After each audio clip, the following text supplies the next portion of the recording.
Welcome to World Class Bullshitters, the epitome of pop culture. I'm your host, Jeff Hicks, and with me tonight is the one, the only, Dion Green.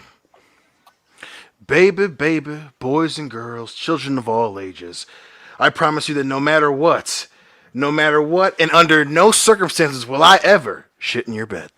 That's very reassuring. Well, that other man chuckling in the background that can also make that guarantee is the last standing Samoan, Big Rig Nick Utam. I don't know, man. If I get some Chipotle at me, I can't guarantee that, man. I'll try, but if I fall asleep and have a weird dream, I think that has more to do with your. Never mind. We'll talk off air, man. If you need help, just let me know. I'm here for you as a friend, as a bullshitter. You got it, man. And then finally, we are joined by American Ramrod, Kendo Slice. I don't even know what to say after all that. It's just like, how do you even comprehend? I mean, you get the obligatory Amber Heard joke, but then Nick goes a little too meta with it, and it just becomes a problem. Yeah, it's one of the. These are real world issues, damn it! All right. So, folks, we got a lot to talk about tonight, and I do mean a lot to talk about. So we're going to start our shows like we always do, and we want to thank our newest patrons. So first off, our friend TLJ Screwjob, who is a huge part of the community, has joined our Patreon page. Thank you very much, TLJ Screwjob. We also thanked TJ Moore last week, but we also want to thank our boy Darth Tico, who upped his patronage and stuff, and he wanted to, be at the top here. So Darth Tico, here's your shout out, sir. Thank you very much for everything. And tonight, we're going to talk a little bit about that topic you wanted to hear about, Shadows of the Empire. So a little later tonight, we will cover that. It's a fun, positive topic, and it was a good introduction to Star Wars for millions of kids. So before we start any of that stuff tonight, guys, what's been up lately? How you been? I've been good, man. Just getting back to work, doing that whole thing. Trying to get some normalcy back into things, but things still kind of suck. Now, Kendo, you're on an emotional high right now with the Blues, correct? Well, yeah, I mean, just in general, hockey season's back. Usually hockey season comes back in October, so it took a little bit longer this time around because of the Covis. And, yeah, hockey season's back. The Blues got a big start last night with a 4-1 win over Colorado, and Chiefs got the divisional round playoff game against Cleveland on Sunday, so it's going to be a big weekend. I was about to say, even though we're not a sports podcast and I'm not really a sports guy, I too have been following this season of the NFL. So who you guys got for this weekend, Dion?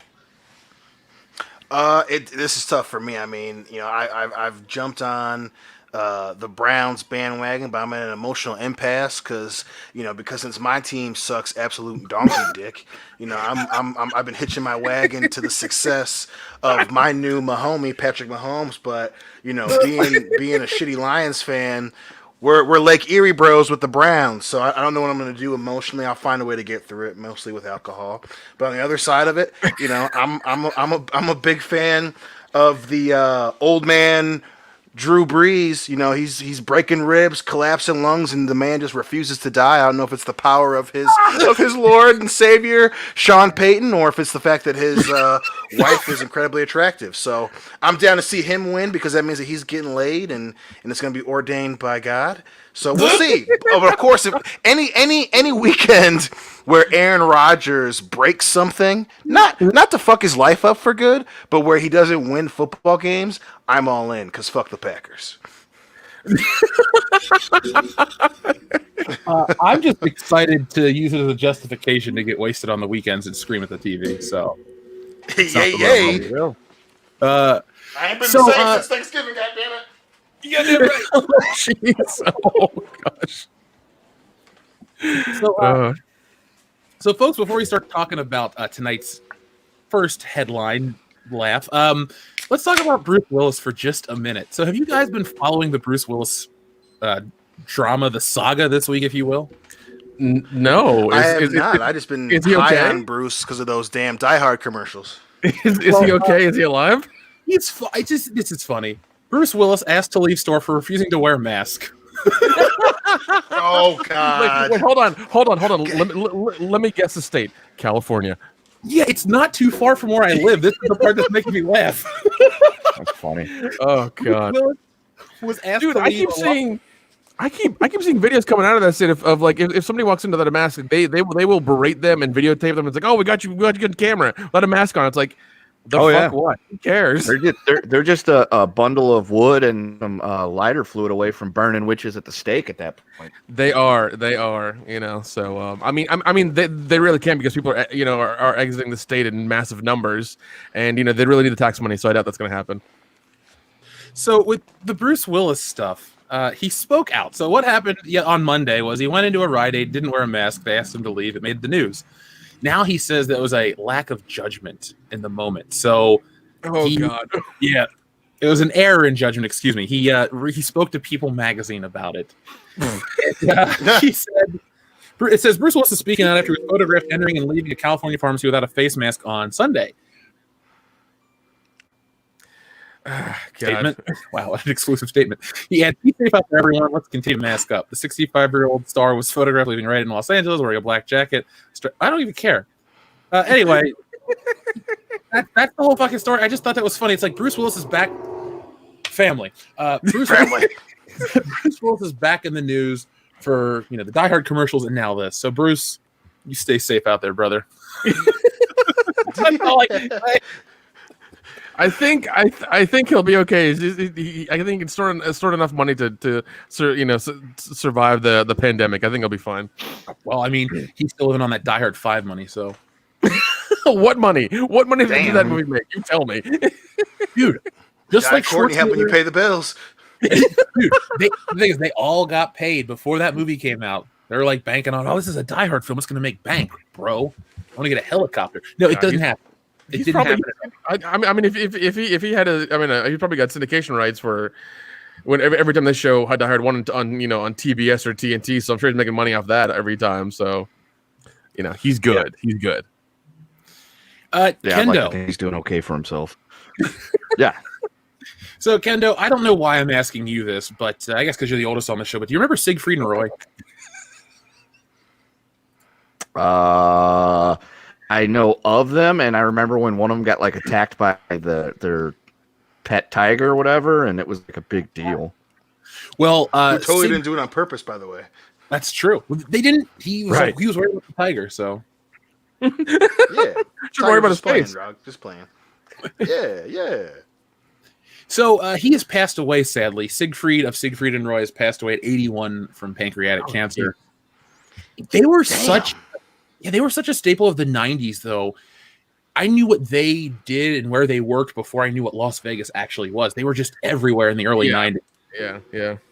Yep. But yeah, and I think in that that Tiger documentary everybody watched the beginning of last year. They even said that they got the Tigers from. Yeah, they even said they got the Tigers from that guy, from Joe Exotic.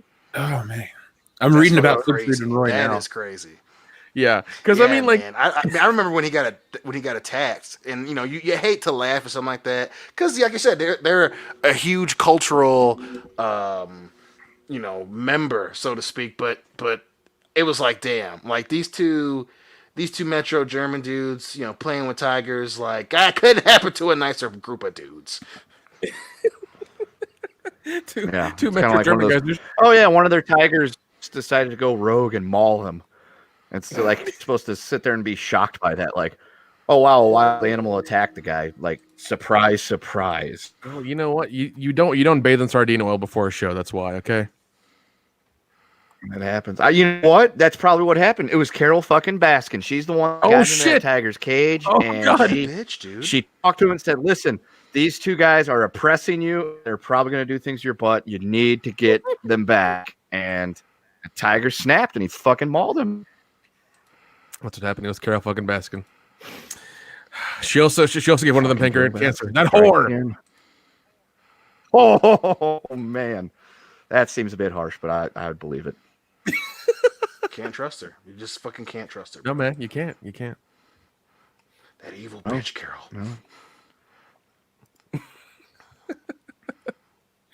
No. Did we lose Did Jeff? Family get Jeff? I think Family got Jeff. Is he there? He's there. You were Okay, shit I'm talking here. California, and the Californians rose up and got Jeff. They got Willis. Now they're trying to go after my boy quiet. Blue. Yeah. They're like, sir, you're speaking too much sense? Could you just stop? I said no. I said, here's some kale chips and a Prius. Be quiet.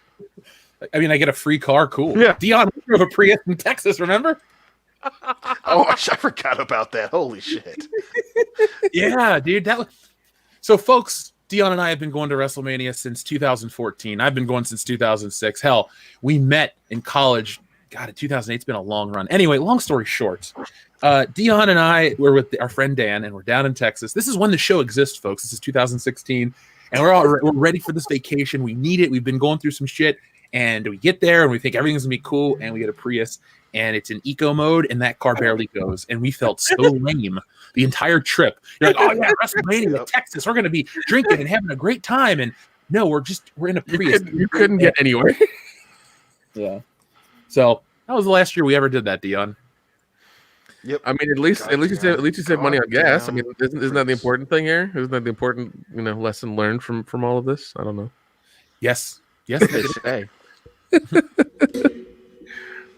And then 2 years later, we went back to New Orleans. Hey. Yep. Yeah. Mm-hmm. So now the reason I asked you about trust in Captain America is there's been a news story that popped up today from Deadline and very big reputable places. And the news was that the rumor was Chris Evans is coming back to play Captain America. Personally, when I heard this, I thought, if this is legit, the MCU's in danger. But then the day goes by and Chris Evans reaches out and he says, this is news to me. So he's either dumb or it's all wrong and fans are just getting overly excited. Nick, what do you think actually went down today? I think I really think like one person got bored and made up the hashtag, and then 10 people shared it, and then on top of that 20, and then 40, and then it just kept escalating. And Deadline and all these places made up some news story to make up somewhere. I don't know. And by the time he woke up and had his coffee, he's like, "Oh, I'm trending on Twitter." And then he's like, "Well, yeah, I have to make a press statement." All of a sudden now, it's.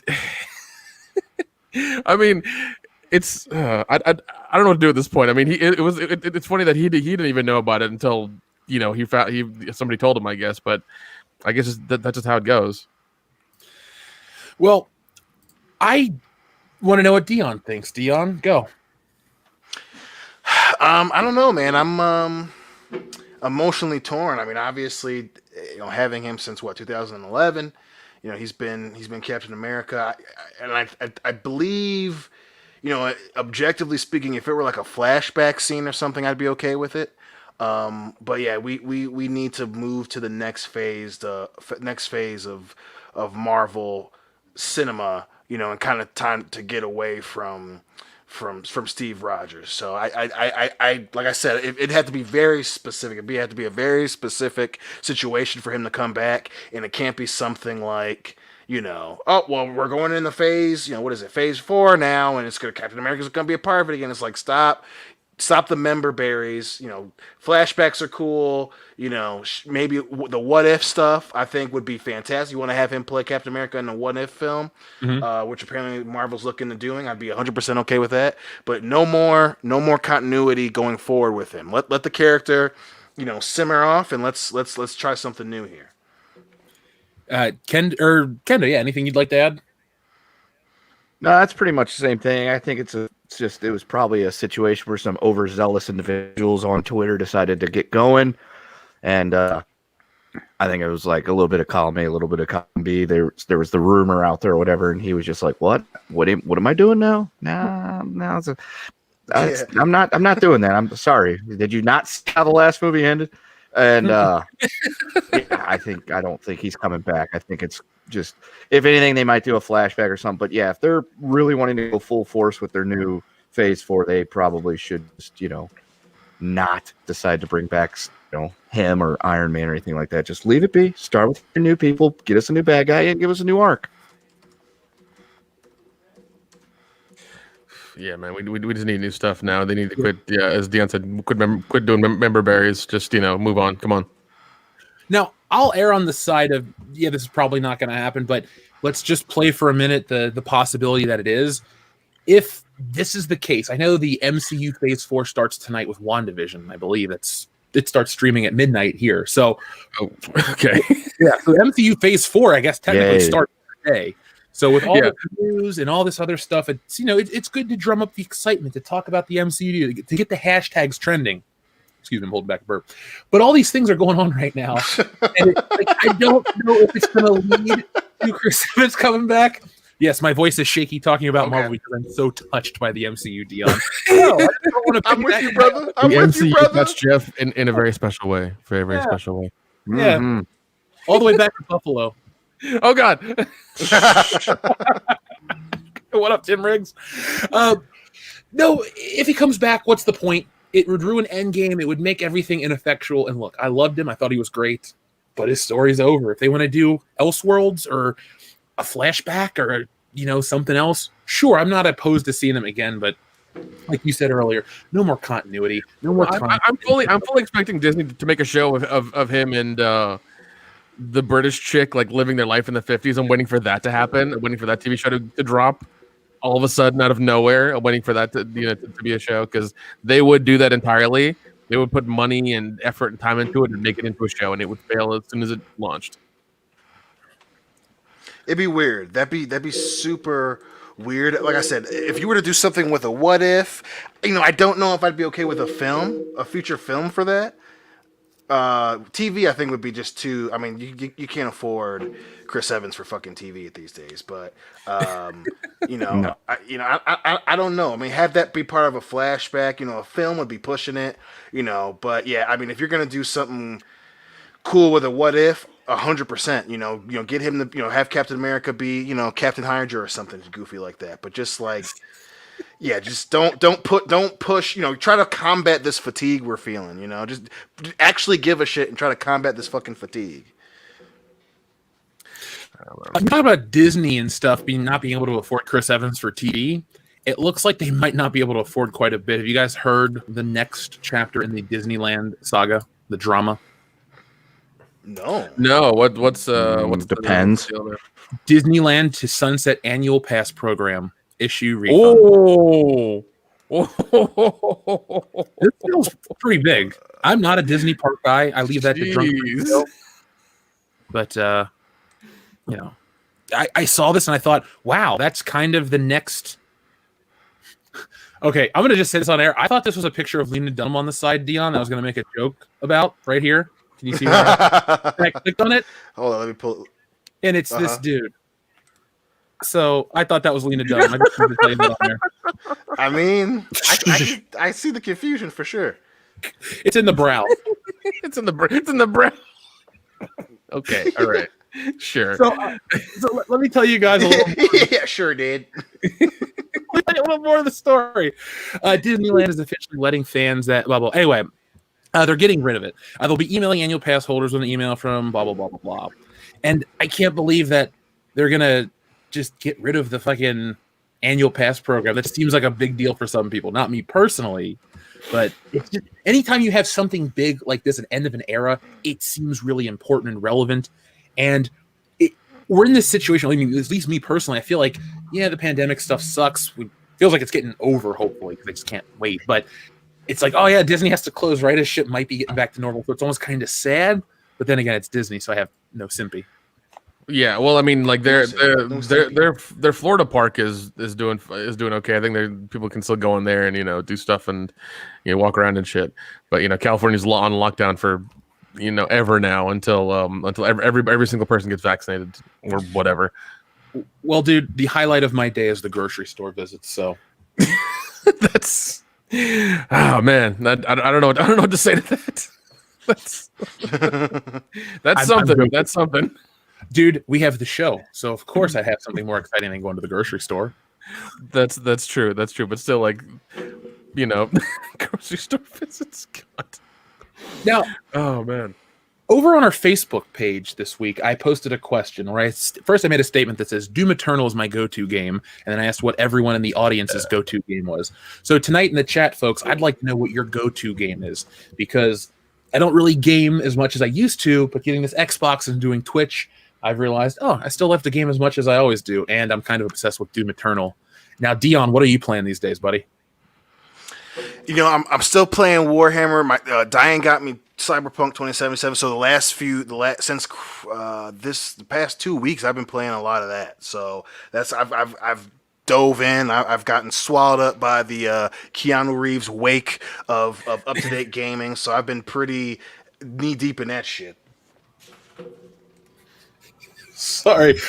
Same question to you, Kendo. I mean, if we're talking like go-to, as in I can just pick it up and play anytime, just go, I would say anything from the Legend of Zelda series. I mean, you give me that, and I'm happy. Like, I've been playing through Breath of the Wild again and having a great time with it. Nick, are you still on the Man from Medan? No. I'm past that. Well, what I've been playing, because I mean, I've gotten a couple games for Christmas and for Twitch and things like that, but I've been playing just to kind of, not play anything for any of that stuff. Just for myself, I've been playing BioShock again. And I forgot how fun that game is. That again too. It's so much fun. It's so much fun. One and two are great. 3 they really shit the bed on. So yeah, that was a big disappointment. Tim Riggs is playing RimWorld or Factorio these days. Ooh. I haven't even heard of those games, so I'll have to check them out, Tim. All right, guys. So let's see what the audience is saying in the chat, and then we're gonna get into our big topic tonight. Where do you guys want to start out with? I'll leave it up to you. Do you guys want to start out with something funny with Armie Hammer? Do you want to get into something serious with the Punisher, or do you want to talk more about Johnny Depp? Dion, what would you like to do? Let's do a little. Let's do some funny right now. Let's get in the zone here with some funny. Yeah. I want to hear about Armie Hammer. All right, cool. We'll start light with Armie Hammer. You know what's fucked up?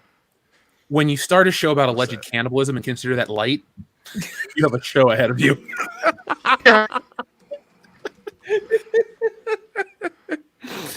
Oh man, and we all thought 2021 was going to be better. At least this year's interesting. 2020 was actually the year, so I say this year is actually 2020, so it's like an extra little addendum version of what we've been going through. Awesome. Great. So first off, our friend TLJ Screwjob, thank you very much for your super chat. He says, best fight music. Mine's Techno Syndrome from Mortal Kombat. Now, Dion and I can attest to getting drunk and air fighting to the Mortal Kombat theme many times, right, Dion? Oh, yes. I could see that happening. I could totally see that happening with you, too. Yeah, because it's happened so many times. I'm trying to pull up a GIF to give you guys an example of what exactly the dancing looks like. Dion, here we go. I found it, dude. I think I found it. Oh, God. Oh, shit. While this GIF loads, do you guys have a favorite fight song? Specifically for video games? Or just fight music in general? I mean, the first one that comes to mind for me is God of War 3, man. Especially the Brothers of Blood, I think when you go to fight Hercules and it's voiced by actually Kevin Sorbo, I think that I could fucking run through a wall and fight a gang of small children, man. No fucking problem in that song comes out. Oh God, I'd have to say it'd have to be. I think was it Halo 2 or whatever when you take the tank and go like over the bridge and get to the scarab or whatever. Mm-hmm. I think that's what it is. Yeah, when that song when that music kicks in, I'm just like, oh yeah, let's do this. Oh, Dion, I found it. Yeah, where they just like here we tempo go. Amps up and it says here we go.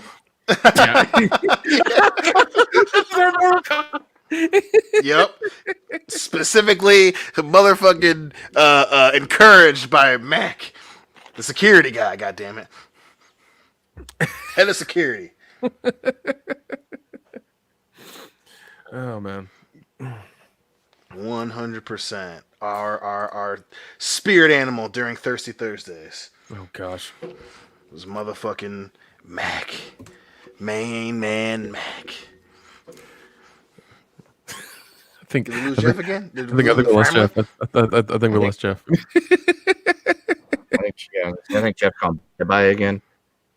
Yeah, California is getting to him. Yeah, man, they're partying in their apartment, and then they just shut down the internet and the water and the electricity and everything there, so. It's getting rough. Yep, there he goes. It's official. They won. Oh wow, they really don't like any sort of partying. Yeah. anymore now. Yeah, man. Well, when he finds himself out of the hippie commune, Definitely. Yep. Goddamn hippies. He's Brad Pitt and Once Upon a Time in Hollywood, man. He's fighting hippies to get his internet back, and goddamn it, hopefully he can find his way back. But I feel like eventually an official ranking of video game fight music is going to have to be made here, and it's tough to off the top of my head, Oblivion / Skyrim battle music jumps into my head available or originally. I mean, right away. Any Pokemon fight theme fucking jumps in my head. That shit is like programmed into my DNA by this point. Oh God, they let him free. They let him free. Holy shit! Oh God, he made it. Oh, dude, thank God. It's the internet that is dog shit here. Oh my God, Jesse was trying to play Xbox like an hour ago before we even sent the link out, and it's been shit in the bed ever since she turned the thing off an hour ago. Like we're just like fuck it.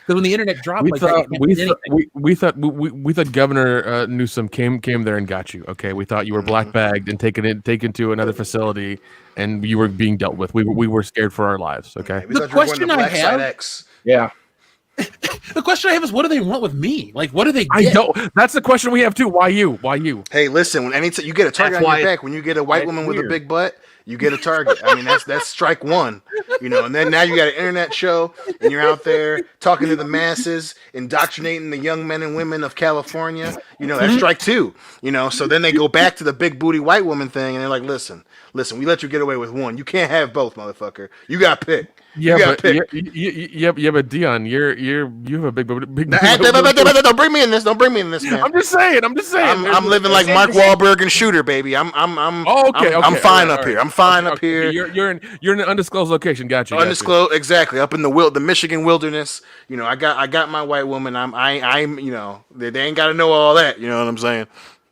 Oh, Dion, I have a recommendation since you brought up Michigan.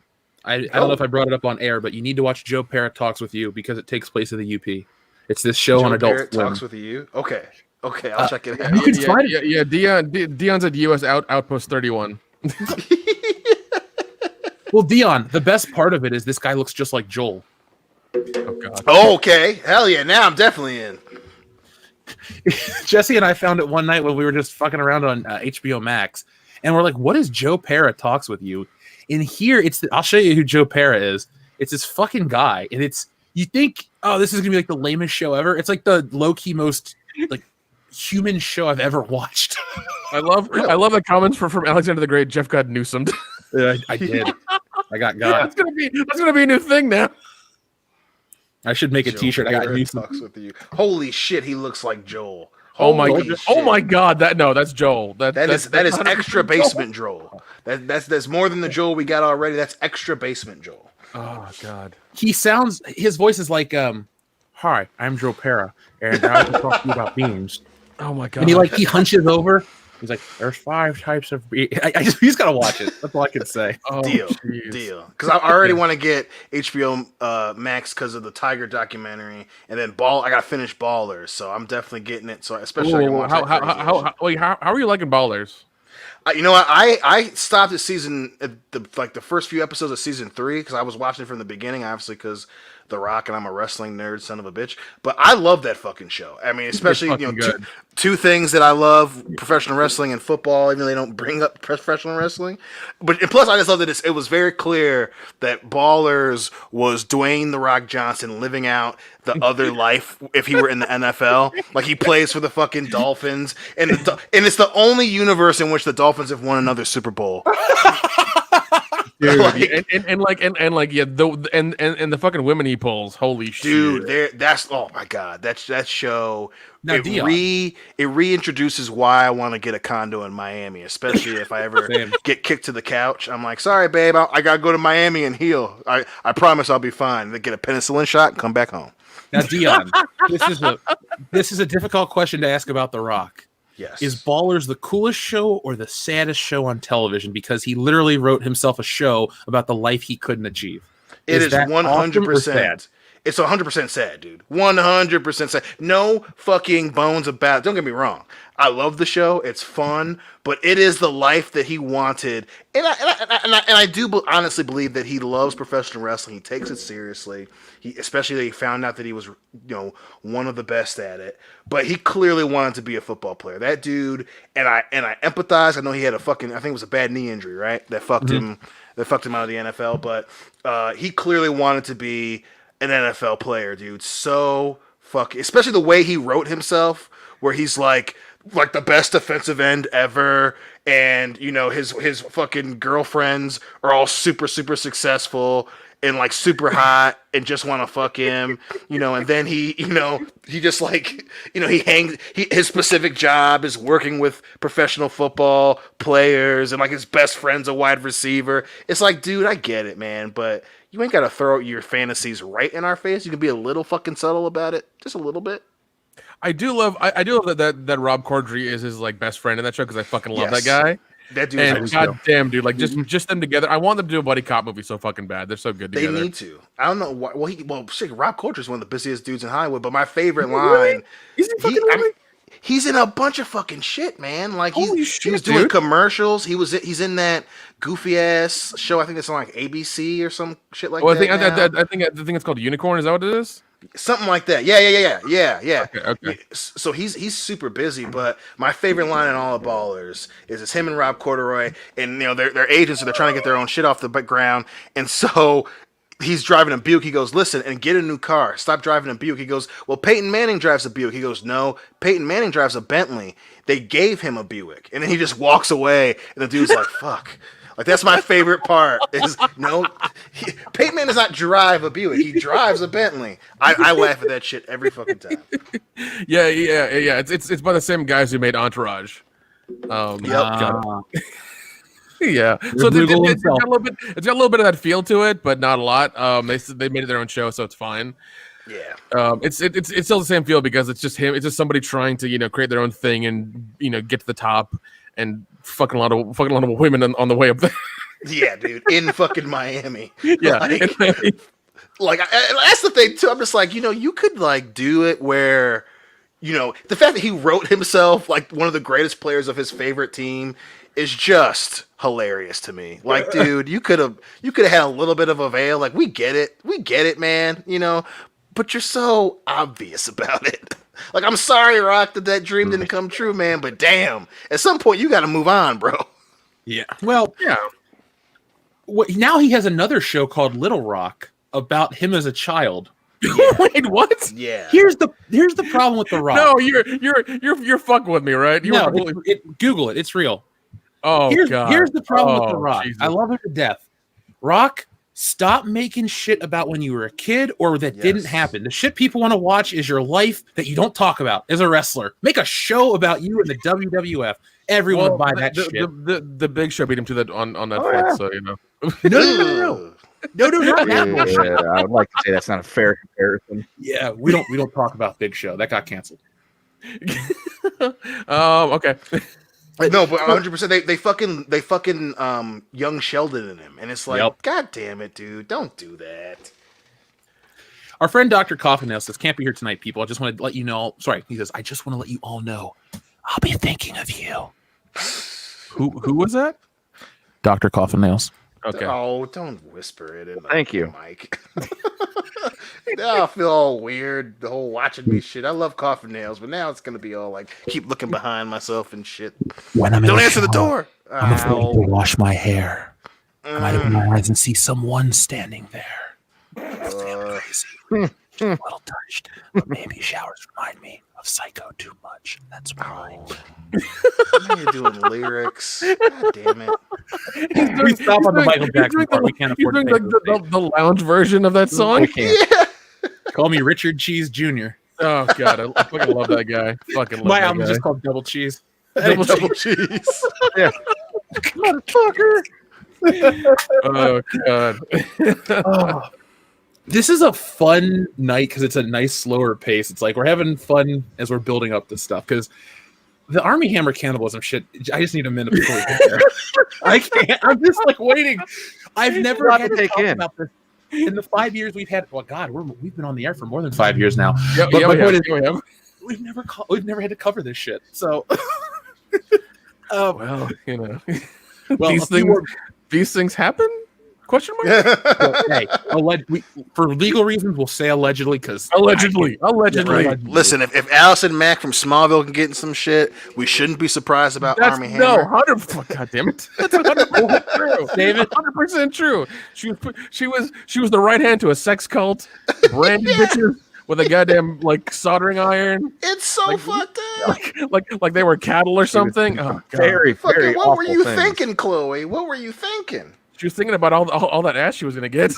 Oh, Dude. God damn it. Dude. all right. So, fuck it, sorry. we'll just start talking. You brought up Armie Hammer. You wanted to talk about it. We'll just lead in with it. So, Fine. Dion, since you have the best storytelling abilities of anyone for crazy shit, could you tell the audience what's going on with Armie Hammer right now? To be 100% honest, for the first time for crazy shit, I do not really know what's going on with Armie Hammer. So I gotta be in the audience on this one. I'm like scared. You're afraid to talk about it? I'll talk about it. No, I'm not afraid to talk about it. I just don't know. I don't know. I haven't looked it up. I meant to look it up before the show, but I didn't. So Well, okay, that's fine. Let me pull up the information so we can talk about this, because this is one of those situations where you have to handle it tactfully because it's so crazy that you don't want to misrepresent what's out there because you're doing a disservice to the audience. So I would just like to say I never realized he was related to the oil tycoon. Like, I didn't realize this guy had money, because when Jesse and Anna were talking about him on the Matriarchy, he's just this guy that had a stupid fake name, I thought. But no, he has money to back him up, and he's always been one of these actors that's not really an actor. Like, you hear about him being an actor, but I haven't seen him in much. I didn't go see The Lone Ranger. His Batman movie got canceled. It's whatever. You'd think being part of an oil tycoon, he could just buy a production company and start making his own shit, but no, that ain't gonna happen. So I'm gonna treat Armie Hammer like we treat our WCBS videos. We're gonna take a little chronological look at this. So yesterday, the news came out. Armie Hammer's eyebrow-raising past comments about his sex life have resurfaced the case of an online message that purports to be from Hammer that describes rape fantasies and cannibalism. The 34-year-old actor previously described him as a dominant lover who enjoyed grabbing women by the neck and hair during sex, marrying now estranged wife Elizabeth Chambers, however, changed his tastes. So that was the first part of the story about these allegations of I don't want to read some of the grislier shit. We'll save it for Patreon because I really don't want YouTube to swat us down right now. But That's true. put it like this. It involves taking if you've ever seen The Big Lebowski, remember what they do to get the toe? He wants that, allegedly. Oh, okay. I heard about that part, and that part was ridiculously messed up. See, celebrity sex scandals are always interesting because, they're famous people. Everybody wants to know about them. And I don't really care about that part. But weird shit like this is always interesting to me because it's like, there's stuff you read about and you never believe people would do it. And then this pops up and you're like, oh, okay, maybe they do. So Armie Hammer has been... Hey, I hate to say this, but Epstein was a person. Okay, that happened. I try to block it out of my memory. I know, but it happened. The world's a fucked up place. I get it. Yeah. So Armie Hammer has always kind of kept his sex life in public. He's talked about stuff in Playboy magazine. We're not going to get into that. But the Armie Hammer drama continues. So the next step in the Armie Hammer drama was he leaves his next film after the social media controversy. That was popping up today. Then a few hours ago, Armie Hammer and Elizabeth Chambers slash price of home amid DM scandal. Then today you have an alleged ex-girlfriend coming out talking about it. Armie Hammer's ex-girlfriend fuels actors cannibal fetish report. So obviously you can't really trust an ex on all this stuff because people are going to sensationalize and they want the attention. But well, I mean, if it's just one ex, then I think that's not really an indication of true. If it's like 5, then it's probably true. Right. It's one of those. It's just such a weird situation because they're saying here his ex-girlfriend claims she's talking to Page 6. So of course it's bullshit, but he said that he wants to break my rib and barbecue and eat it. I want to take a bite out of you. If you had a little cut on my hand, he'd like to suck it or lick it. That's about as weird as we got. It's just like it's just one of those things. It's kind of like if you imagine yourself in a group of people and like one of them brings up some crazy off the wall shit and everybody looks at him like, bitch, what? Like you can't like, especially when it's not confirmed, right? So it's tough, but then you bring up stuff that he's apparently said before, and it's like, dude, like what why does this shit keep coming out? Why does this shit about you keep sliding out? Pun intended, Armie. Like fucking like if you fantasize about that shit, like I don't necessarily think it's a great idea to talk about it, but if you don't, stop picking chicks that make this shit up. Like, you have to make some life choices, buddy. You clearly had, at the very least, the fact that Lone Ranger isn't the worst thing that you've apparently done is a plus. Like that needs to, like we need to live in a world where that's the worst thing you've done. Not talking about, putting some Sweet Baby Rays on your girlfriend's ribs. Don't say that stuff to me. Do you think I wanted to make a really stupid joke, but I won't. I was going to talk about this as a rumor, take it with a grain of salt, just like Armie Hammer likes to take with his women, but I thought that was just stupid. I wrote it down yesterday. I wrote it down on the Matrix.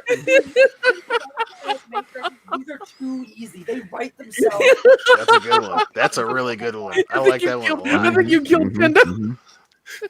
I shit you not. I'm gonna send you a picture of my notes. I never write down jokes and shit. I'm like, that's kind of funny. I should keep this one. That's a good one. Oh, that's a good one. That's a good one. That's a good one. There we go. So, let's talk about the bigger implications of stuff. So everybody wants to assume this, that, and the other, and that's fine. It's a sensational story. It's crazy. It's weird. The more I see all of these responses, we're going to slash the prices of the house, this, that, and the other, I start to, as that guy, go, why are you guys acting like this? Mm-hmm. Like, I understand a social media scandal can be harmful and stuff, but it's one of those things where, oh, you accuse somebody of something crazy. Okay.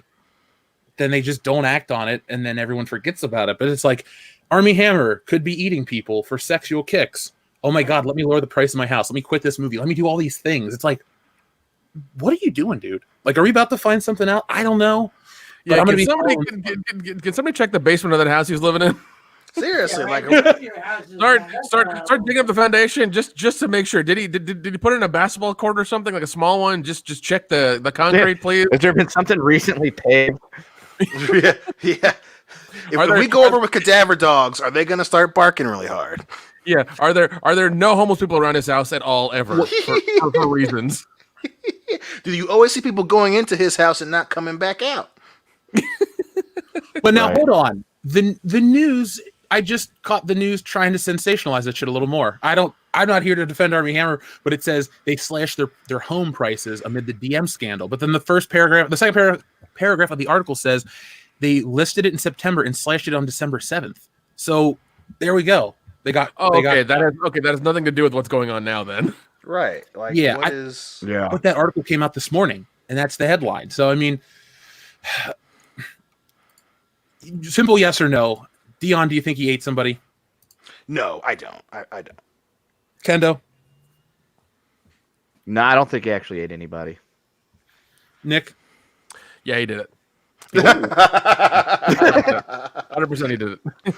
Guilty. 100%. I've never seen a more guiltier face in my life. Look at his eyes. They're dead.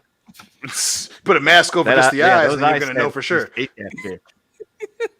All around me are vermin.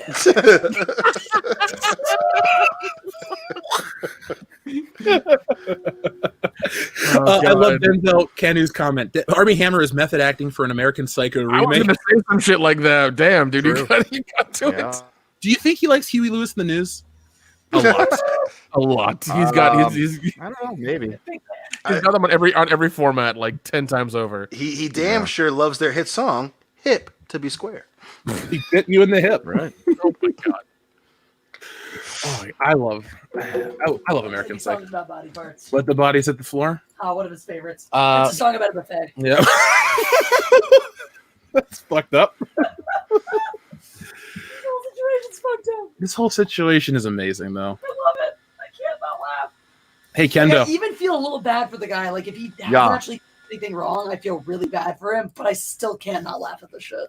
I found footage of Armie Hammer, his audition tape for American Psycho, too. There we go. He's got the dance down. I love that movie. How many people are gonna deep faking his face right now onto like American Psycho gifs? How I want to see how long that takes.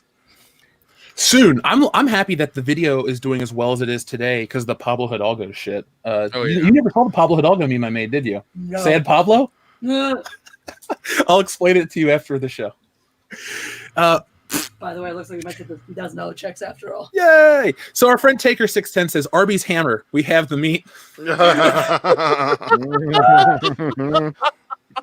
if you can come up with your best Armie Hammer jokes, let us know. Oh, please send them in. Please send them in. Arby's God. Hammer. Oh, this is my favorite one so far. From Wilson, the unauthorized biography of Tom Hanks. He says, the ultimate showdown, Wonder Woman versus Armie Hammer with a Chris Pine mask. Who's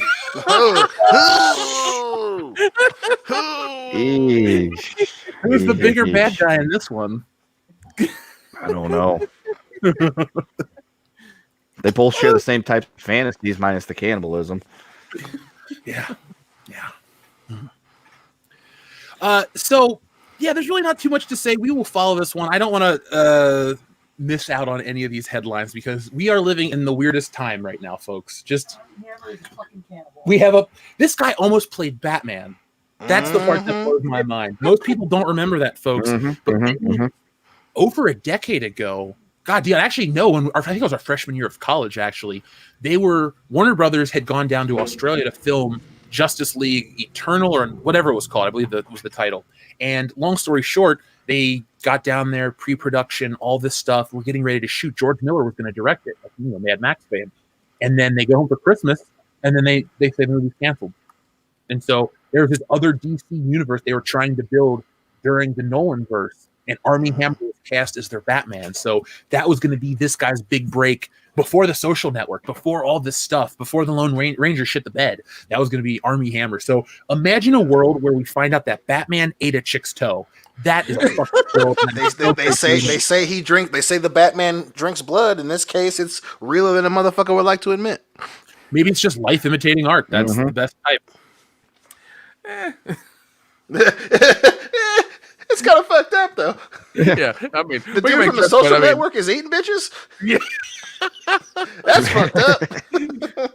That's a weird kind of social network, but whatever. I mean, I know working with Jesse Eisenberg can kind of get you fucked up, but damn, dude, find a psychiatrist. Right. Somebody give that man a hug, but not really, because he might eat you. Right, he might bite your neck. It's like, damn, back up. So let's see what some of the audience is saying. Our friend TLJ Screwjob says, a worse way to go in Hallow, Friday the 13th or Elm Street. Mine's Jacuzzi. So I guess he meant to say on Halloween. TLJ Screwjob says, worst way to go in Halloween, Friday the 13th and Elm Street. Mine's Jacuzzi, drink, sleeping bag, face freezer, and bed mountain plus vein puppet in 3. So Nick, basically of those. Holy shit! Yeah. He's naming all the good kills from all the good ones. Yeah, I know what he's talking about. That's crazy. Yeah, those are all horrible ways to go. Of those, I'm gonna go with the sleeping bag would be the worst because it's just blunt force trauma nonstop until you fucking drain out like a gourd. That's true, and I think from what I've heard, I don't know if this is true or not, but I think Kane Hodder came up with that kill, and the first movie he did it in, there's supposed to be like 3 or 4 hits to the tree, but all you see is one, and then the bag falls.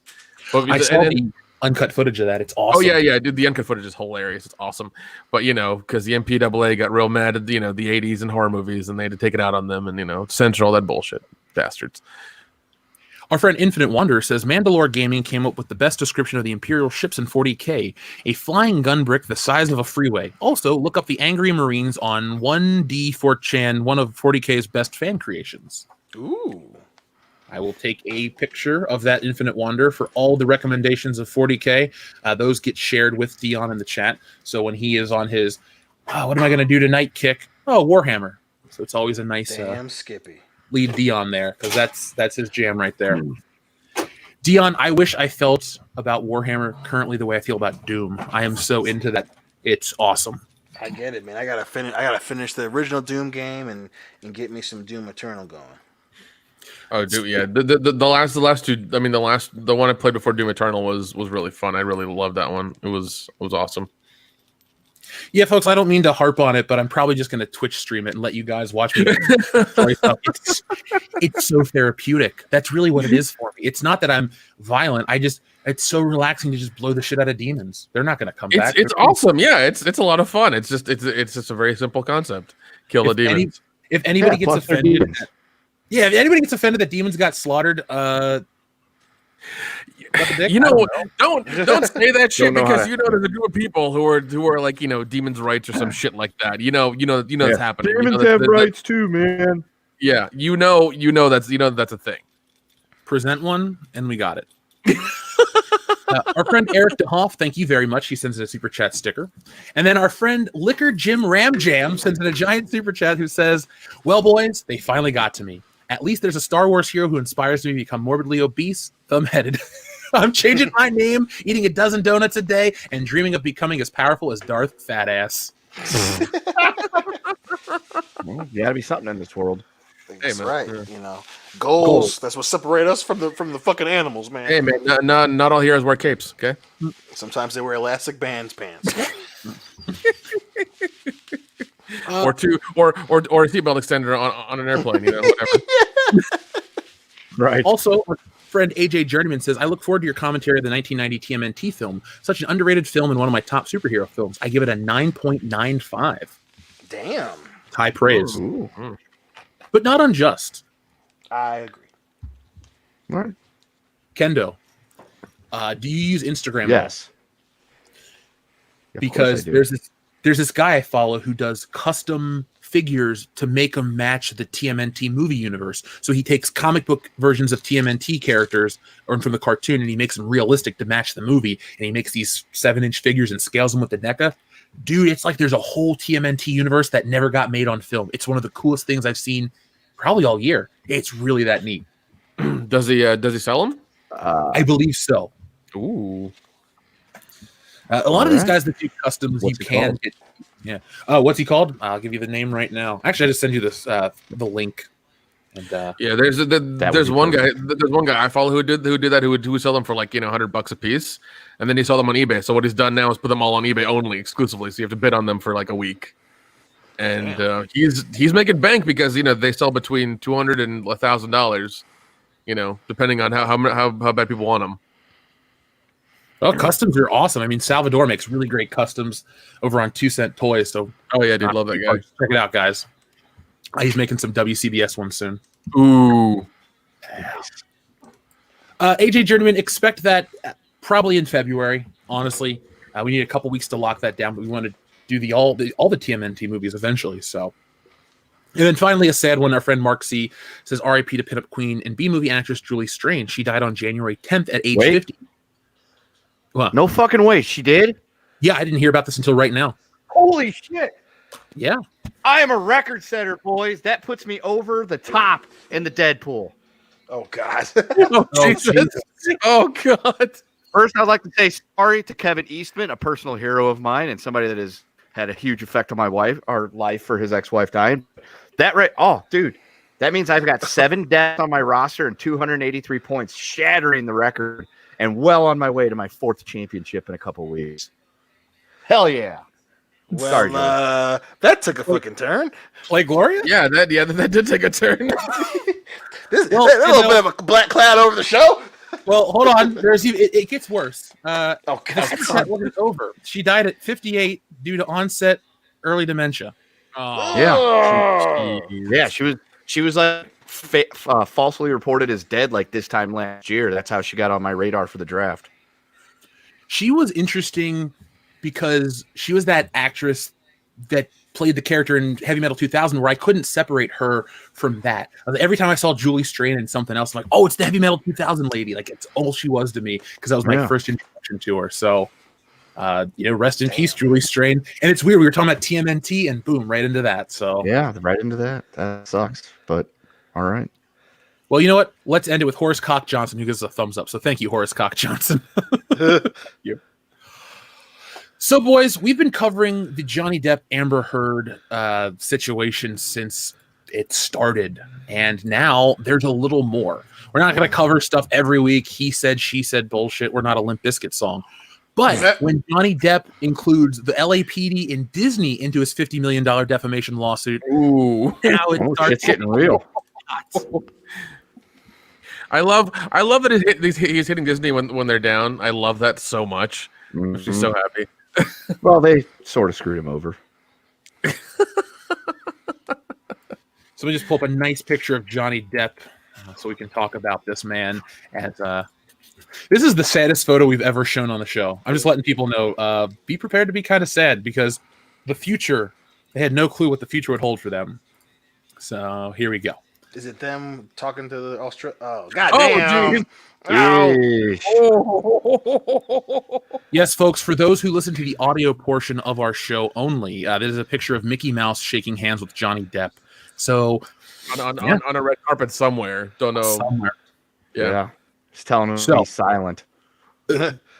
This comes from our friend. Well, we're not our friends. We don't know him. Fuck it. It comes from Deadline. Johnny Depp may believe he has handed Amber Heard all the documentation he's required to in the upcoming, or to the former couple's multi-million-dollar defamation battle. But the Aquaman star is now going fishing in some very deep seas. Haha, cute. In subpoenas submitted today, Heard wants to know what the Los Angeles Police Department and Walt Disney Motion Picture Group have on the ex-Pirates of the Caribbean actor. It is information that she and her Virginia attorney want produced in the coming weeks. In fact, in the case of Disney, Heard and her Charles and Bedford, Cohen and Brown PC lawyers want not just paperwork on what really is going down with Depp during the filming, including shooting and reshooting of Pirates of the Caribbean, Dead Men Tell No Tales. They're also pressing for February 18th viral depositions from Disney on the matter. The documentation team Heard desires from Disney in the $50 million defamation suit, and the actress's $100 million counterclaims cast its net pretty wide. So Disney is now being brought in. It's getting uglier. It's getting bigger. What do you think is going to be the end of all this? Like, how do you think this is going to go for Johnny Depp and Amber Heard? Listen, it sounds like this. I mean, with so many of these types of civil cases, they're pushing to get the other one to settle. So obviously, especially when you have these huge, grandiose, $100 million, $50 million lawsuits, especially after years and years of litigation, it sounds like someone is trying to get someone to settle. So, especially with her bringing in, Disney into it, she's either trying to figure out, and again, this is just, me being a world-class bullshitter, watching pop culture my whole life. She's trying to figure out, one, what Disney knows, and then two, bringing Disney into it, trying to scare him into to settling.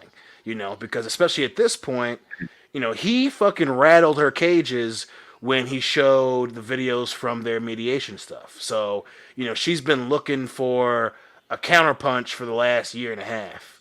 And, the other side of this is, now all the cards are on the table. So, if, again, from being objective about it, whoever is lying can't ever go back. Like, this is the land of no return now. As bad as it got earlier, because if Disney knows something, it's not a sure thing that it's gonna be against Depp, especially with, again, she fucking injured him during those movies. So it's for me, again, not that I have any fucking professional insight onto this, but that just seems like a risky move for her. I mean, that's a Hail Mary move. Like, let's see what Disney knows, even though that I fucking tried to cut his finger off while he was doing work for Disney. She's trying to hope that something comes out that they know about, or putting him in the corner where he's like, no, let's settle. Don't bring Disney into this shit, which it doesn't seem like he's gonna fucking back down, man. So again, whoever is lying, being objective here, there's no return. We are in, as a wise man once said, we're in the end game now, motherfuckers. I never saw that cut of Avengers. Oh yeah, that was the Sam Jackson deleted scene. Oh, okay. You know what? It's only on Disney Plus. It's only on there. Well, thanks for the free login. That's why I'll watch it tonight instead of WandaVision. There you go. I didn't even know WandaVision was on tonight. That's how much I don't care about the show. It's like, okay, cool. Whatever. Yeah, they just now started pushing the ads pretty hard within the last week. A lot of them. You know what? Yeah, you know what? I have been seeing a lot of them, and I was just like, I was just getting annoyed by it. I was like, I really don't want to watch it now. I really don't want to watch it even more now. Thanks, Disney. Right. So, if we could just have a quick detour, there's a fucking commercial for this show, Call Me Kat, with Mayim Bialik. I see that shit 3 times in a row. I will never watch that show. I don't know if It looks so bad. It looks so bad. Holy shit! Yeah. I get unrealistically angry because the commercial. Oh, geez, yeah. I've seen that. It took me a second. I was like, "Call Me Kat." I was like, "Yep, I've seen that a lot." It looks horrible.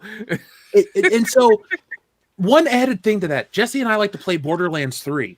If you go into the wrong part of Borderlands 3 and turn on the computer, a digital version of her head goes, "Hi, I'm Mayim Bialik. Let me tell you," and you just can click out of it. But she is everywhere right now, and I can't stand her. It's so weird. I get the fallout from what was that, Big Bang Theory or whatever, but you would think she'd have picked something that's actually fun. Like you would think that, especially her, would distance herself from that shitty show. At least, maybe not, royalty-wise, but similar types of programming. And, oh my God, that show looks worse than Big Bang Theory. Like, what the fuck? Like, that's clearly meant for old people who don't really know what's funny and kind of just laugh when they're told to, that's a risky fucking career move. Right. I mean, it definitely feeds a certain demographic, because I'm just like, oh man, that show is that's just a bad take on something, man. Don't make that show. I just don't even dislike Mayim Bialik. It almost sounds like, oh, I hate this actress. It's like, no, you're fine. Blossom was whatever. But just stop, Fox. Jesse and I actually we tried to figure out why we think it is, how they don't have enough advertising for the programs they show on Pluto TV, and it's just automated. So the chances of getting the same commercial are pretty high, and that's what we've been getting. So if I seem edgy, folks, it's Mayim Bialik's fault. Overall, I like her a lot, but I'm just like, what are you doing? Like, why do you keep choosing this shit? Like it's just so weird to watch someone finally get popular and then continue hitching their wagon onto sitcoms. Like that, like Amanda Ferris jumped on that show Mom, and it's like, what? Like, who watches this? Who watches this shit? Yeah, and she's been on her way out for a while. I mean, she started a podcast. I mean, that's kind of the dying call of a celebrity when you start a podcast. All of a sudden, it's like, that ain't good. But even her, like Kelly Cuoco is on a show, did a show for HBO Max where she's a flight attendant, and she sleeps with somebody and they got murdered, and then she has to fly. They got murdered in Singapore, and she has to fly back to New York, and the FBI catch her, and it's a whole thing of figuring out what happened that night. It sounds kind of interesting, and at least that's on HBO, and they've done it and everything, so it's gonna hopefully be somewhat good. But then you have Mayim Bialik do this kind of shit. It's like, sitcoms are dead, man. Sitcoms are dead. Right. It's so doing weird. They've been dead for a long time. Yeah, dude. It's so weird. So if we can have a real talk second and talk about Johnny Depp, do you think... Oh, fuck yeah, we're talking about that. Before I transition away from all the stuff, I wanted to ask you guys, do you think Johnny Depp, because of this, the way the culture is right now, the way guys get treated in these cases and stuff, do you think no matter what, he'll ever be able to shake the stink, or do you think he's just branded with this? Let's just say we're operating in the world where he wins his lawsuit and everything's fine. Do you think he'll ever shake this as it gets even uglier? Personally, I thought this was going to be something where everyone remembered it, but now that it's getting even bigger and uglier, I think this will sadly be what defines Johnny Depp for a generation, much like the OJ trial defines OJ now. You know, nobody remembers he was an actor. There's kids today, they're going to go, the guy that did this. And it's messed up because he's this guy that I don't love his movies that much, but he's been in shit forever. And I think it'd be messed up if his legacy will always be tied to this. Yeah. And you know, talking about OJ, I remember I watched a really old movie called Towering Inferno, and he was in it. He was one of the security guards. And I was like, holy shit, he was in a movie, you know, that far back. And it's weird to think, and you know, he was also in what is it? The Naked Gun movies. Thank you, Naked Gun movies, and you know, then he got, you know, he was in that trial for so long and stuff like that. So it's just kind of weird to think, you know, how his career went, his life and everything. So that's all. It's just odd. But yeah, this, I think I think in the current climate, if he, you know, if he does go to trial and he does win, yeah, he won't be able to get the stink off him. It just won't. I think Hollywood will kind of shun him for a little bit, and I don't think he'll be able to get work for a while, which kind of sucks. Well, I'm in another direction, man. I think, and obviously, again, you know, like and I've had the same position before. You know, everyone kind of knows where I stand. You know, the things are definitely changing, and the conversations that this particular case bring up. I think, you know, people fucking love Johnny Depp, and especially the way this is going and just how fucking evil Amber Heard has come off.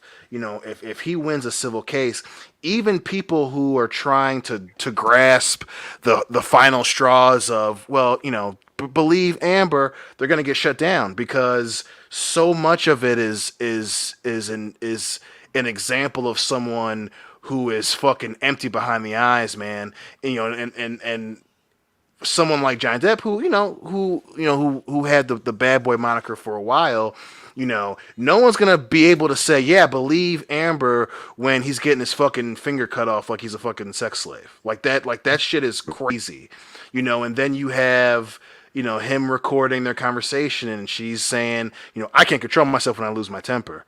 You know, that type of stuff is really difficult to look past. And like I said before, you know, this is a civil case, so this isn't criminal. And people like that keep doing it. They don't just learn their lesson and stop. So, you know, when this finally settles, no matter how long that's going to take, you know, especially if he wins, you know, she's going to do this again. And sadly, it's probably going to be because she clearly has an age thing. Like I said before, you know, she's either going to be with some young actress or young actor or someone older. You know, it's going to be someone that can't defend themselves. And even then, that's going to shine a little bit more on Johnny. Like, everyone's going to have a lot of egg on their fucking face. And this is one of those situations that's going to change the fucking conversation, man. Yeah. We have to have the realistic talk about this because it sounds dumb, but that's the world we live in right now, where people, you know, we're going to talk about cancel culture in just a second. I know it's not boring. Bryan Cranston is calling it out, which is cool because it feels like everyone's kind of looking around. It's like the end of what's a good example? They wake up from the black sleep in Temple of Doom. You know, they hit with the fire. They're like, what happened? And they all look around for a minute like, what's going on? I feel like that's what's happening with society. People are speaking up, especially actors and stuff, where, yeah, I don't want their politics. I don't want any of this stuff out there. But I think what Bryan Cranston says is really important, and especially with Johnny Depp. It all ties together right now. So let's just look at a picture of Bryan Cranston, cool actor. Love Malcolm in the Middle, love Breaking Bad. So Breaking Bad star Bryan Cranston said in a new video that he hopes 2021 will lead to people breaking their habit of cancel culture. He says, we live in this cancel culture of people erring and doing wrong, either on purpose or by accident. And there's less forgiveness in our world, he said. I think we're ultimately, or unfortunately, in a coarser environment. I think our societies have become harder and less understanding, less tolerant, less forgiving. Cranston said, cancel culture creates a massive division between people depending on their behavior or one mistake. Someone can be rendered gone from some society for one mistake they make, he said. So Bryan Cranston is speaking the truth right now, and I hope people keep all of these things in perspective. Everybody across the board, no matter good or bad, you hate them, you love them, cancel culture sucks. And even put it like this, even if you want to put a funny spin on it, oh, you don't want to get these people that you dislike canceled. Why? So you can make fun of them when they do something stupid later. Even look at it like that. That makes sense. Forgiveness is much more important than it ever has been. Yeah, well, I mean, that part's just hilarious, right? I think shows like ours, not to blow smoke up our own asses here, because we're pretty good at it, but shows like ours remind people, that it's okay to look at things in an objective or even in a more empathetic light. That being said, I think the other thing that's gonna clamp down on cancel culture is all this shit with the Rona. People it's a lot different when it's someone famous. When you're a regular person, it's a lot easier to ignore that shit because you're not the one that's suffering from cancel culture, obviously, until it's someone that you like. But the shit with people getting filmed in stores and the shit with people losing their job because of how they react to stuff. Don't get me wrong. If someone's being an asshole, they deserve to be called an asshole because they made certain decisions to call them out. But when it jumps to this other creature where people are doxing them and making normal people lose their jobs, then everyone kind of has been stopping and being like, yeah, man, it's kind of fucked up when cancel culture hits insert famous name here, So, and then again, understanding is a huge part of it. This, understanding that some people make mistakes in the heat of the moment. Some of them you can get past, some of them you can't, but you have to take it on a case by case basis. And people are finally feeling the ire of, thanks to Twitter, thanks to the internet, thanks to Facebook and going viral, a lot of normal people realize that shit ain't fun. And the minute you lose your job, your 9 to 5 that doesn't pay 6-7 figures, then you start to understand why guys like Bryan Cranston and Henry Cavill and Kevin Hart and all these other guys have been calling out cancel culture, because it's a fucked up thing, and people are slowly coming around to being like, yeah, I'm normal and this would fuck me up 100%. Yeah. I mean, plus, what is it? You had this week Rowan Atkinson also go off on cancel culture. We had, I think, the end of last year, we had Kurt Russell go off on it as well, just saying, it's like it's dumb, quit doing it. And hopefully, people will get their heads out of their collective asses and understand that and just be like the answer, a little bit more forgiving and this, that, and the other. And also, like, people who what I really hated is when people were looking for that stuff, like going back to people through people's tweets from 5-10 years ago and digging up stuff. It's like, why? Yeah. They're different people now. They're entirely different people. Why are you doing this? I mean, it caused Kevin Hart to not be the host of the, I think, Golden Globes, Oscars. Oh God, Oscar. Sorry, my bad. And it was dumb because I mean, like, he deserved it. That's one of his life goals was to do that, and you stopped him from doing it because he made one tweet 12 years ago, and he apologized for that already. But I don't know. Yeah, cancel culture is beyond rampant, and it needs to stop. It just needs to halt and needs to just be done, because it's not helping anybody when you question everything that's coming out, when you question every piece of entertainment that's coming out all the time. It's like, oh, it's uninclusive to this group or this group or this group. It's like, why? It doesn't matter. It just doesn't matter. Just buy it, like it, enjoy it, tell your friends about it, and move on. It just, I don't know, it just doesn't make sense. Well, and then too, I think people are understanding that there's a difference between being a good person and making the right decision every time, all the time, no matter what the circumstance. Like, people are like that. Right. The early mid 2000s to now, it's easy to say that, but we all remember being kids. We all remember, being a group of people and getting caught up in the moment. We all remember, having someone that we know and love make a mistake, and we all be like, yeah, well, I can't, that was fucked up, but give the gal a chance. Like, it's slowly turning to where everyone realizes that, as human beings, we're allowed to fuck up every once in a while. And again, don't get me wrong, some stuff you can't come back from. Some mistakes you make, you deserve to get ostracized or punished or pay the price. But that's a short fucking list. I can promise you, saying something on Twitter ain't one of them. Fucking getting caught up in the moment when someone sticks a camera in your face isn't one of them. If you do something that causes someone to fucking die, then yeah, I mean, if you've truly screwed up, then. But this idea that actors, directors, writers, all the way down to regular people, we're supposed to make the right decision all the time, every time when it comes up to us, that's just statistically impossible. And then and then on top of that, be able to do your job. Like, you got to give people some chance to learn and grow. No one is born making all the right decisions at all the right times. You know, people have different upbringings and environments and shit, you know, and especially, you know, movie studios now are learning that shit the hard way. You know, this whole idea, especially Disney, this whole idea of, you know, punishing people retroactively for shit they did when they were, you know, late teens, early 20s and young, dumb, and full of cum. You know, Disney is learning that shit. You know, you can't talk about inclusivity and diversity when you're accepting money from a government that kills its own fucking people. Like, you know, this shit, you know, people gotta learn stuff the hard way, including companies. So, you know, hopefully that shit changes real fast. Yeah. But I mean, we'll wait and see. That's all we can do, really. So our friend Tim Riggs was chiming in about the fight music from earlier, which was a good question, by the way, folks. He says anything by Two Steps from Hell makes whatever you're doing feel epic. You should watch paint dry. You can watch paint dry and feel pumped. Well, I'll try it. Let me take a picture of that one, and we will. I'll do my taxes to this music, Tim. How's There you that? go. There you go. You get them done slightly faster. I'll probably get audited because I'll fucking be raging out like, yeah, fuck my 1099. See, like, who gives a shit? You know, you're inspired by your music. You don't do menial tasks. That's why people dance to music, Nick. They don't.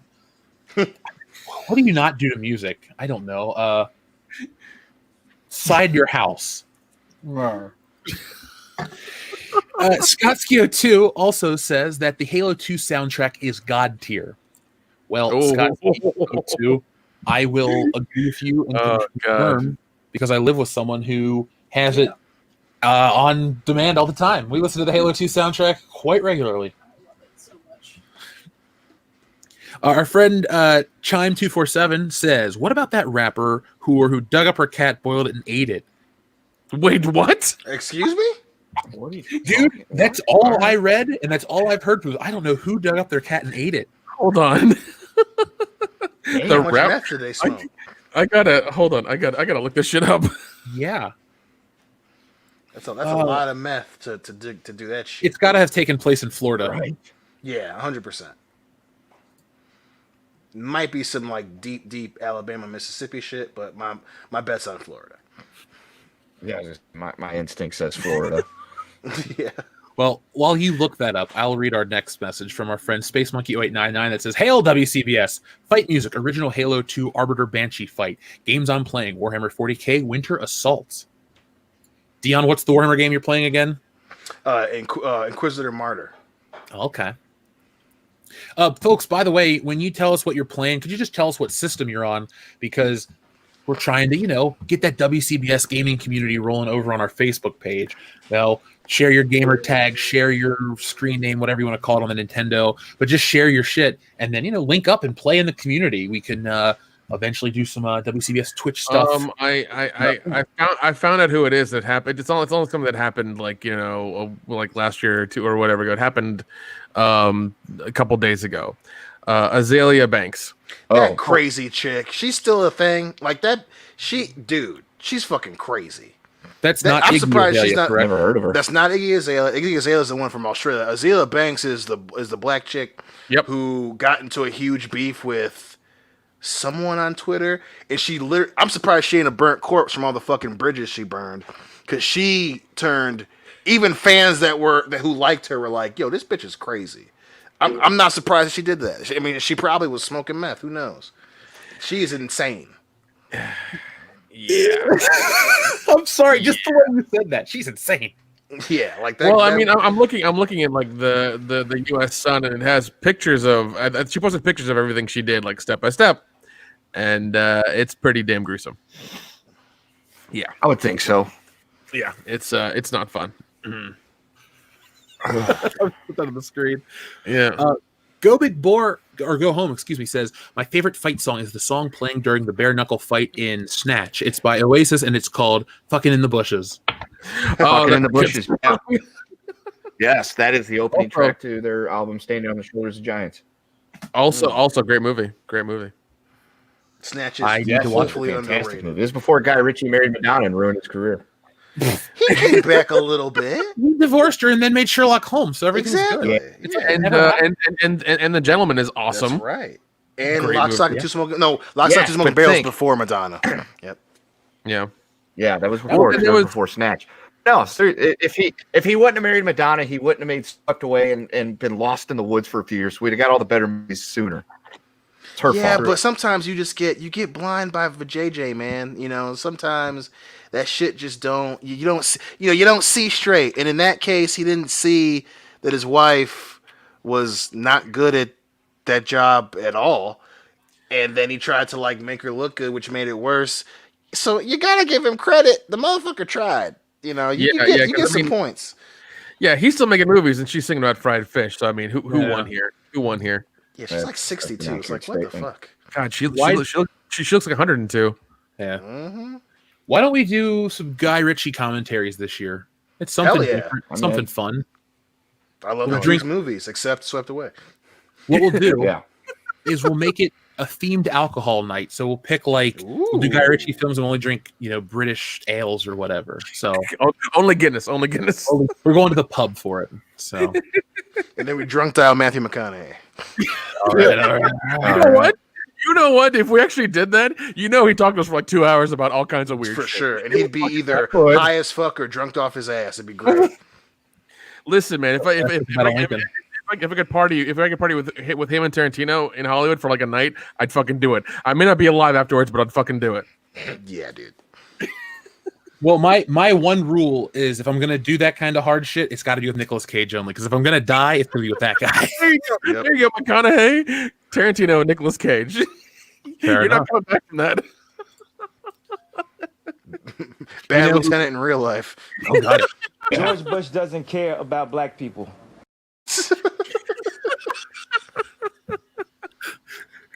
Our friend TLJ Screwjob has a great question. What is the best Bond pickup line?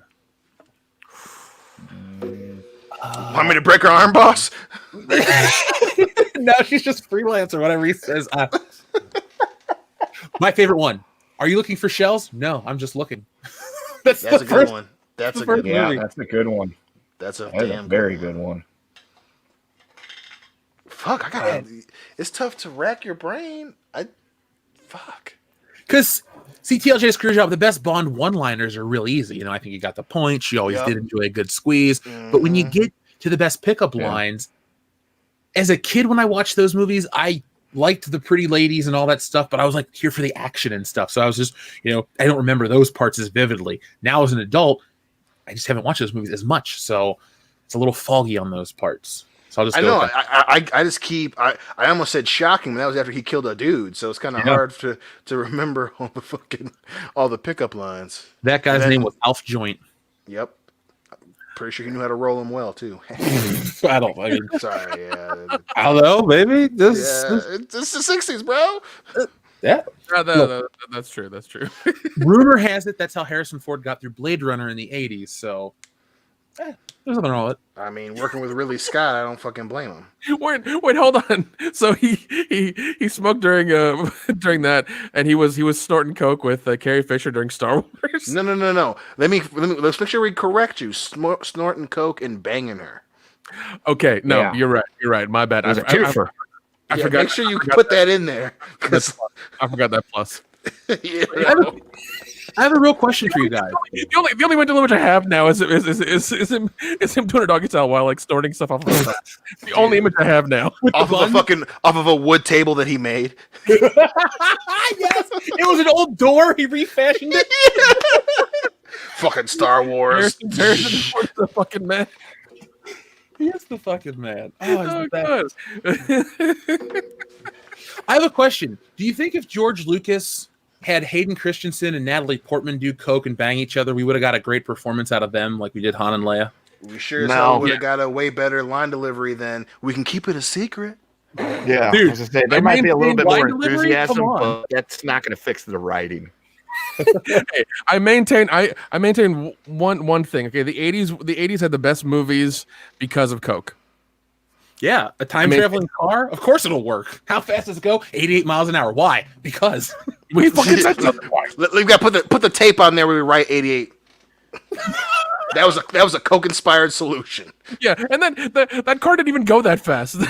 That's how much coke they did. They're like, how fast does it go? I like 88. Fuck it, we'll do 88. I would All the miles per hour. I believe there's a deleted scene somewhere where after Doc had hit his head, he does a line, and that's where the flux capacitor comes from. So No, yeah, I believe that. I believe- he did a line and some, and then like he saw some bats, and then he came up with time travel. He fucking gets up with a fucking towel with a little bit of blood on it, and then just pulls out one of those little vials and just tink tink tink tink tink on the side of the fucking Dion, sink. dude, you know what he does?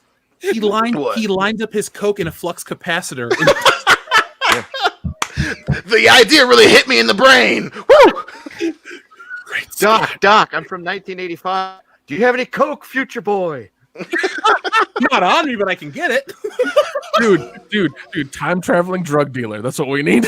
Dude, yo, you go back. You fucking go back to like the Civil War, and you're like showing them how to shoot heroin and shit.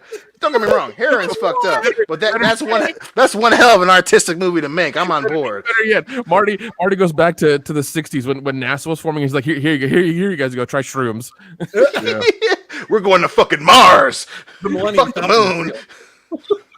I literally just watched the clip too from Crocodile Dundee where the dude is doing fucking coke in the kitchen and Dundee thinks that his nose is stuffed up, so he puts it in fucking like hot water. And his girlfriend's just like, well, you probably just wasted hundreds of dollars of cocaine. And he goes, what's that? It's a drug. It like gives you a buzz. And he's like, oh, it's like a fly in the nose. I'm like, the fucking 80s are great. God damn it. Just a casual conversation about snorting coke. Yeah. What was it, American Psycho? Excuse me, we're trying to do drugs in here. Yeah. Yep. You keep it down. I'm trying to do drugs. Yeah, thank you. Oh. Break up and pull out his business card. Is that a gram?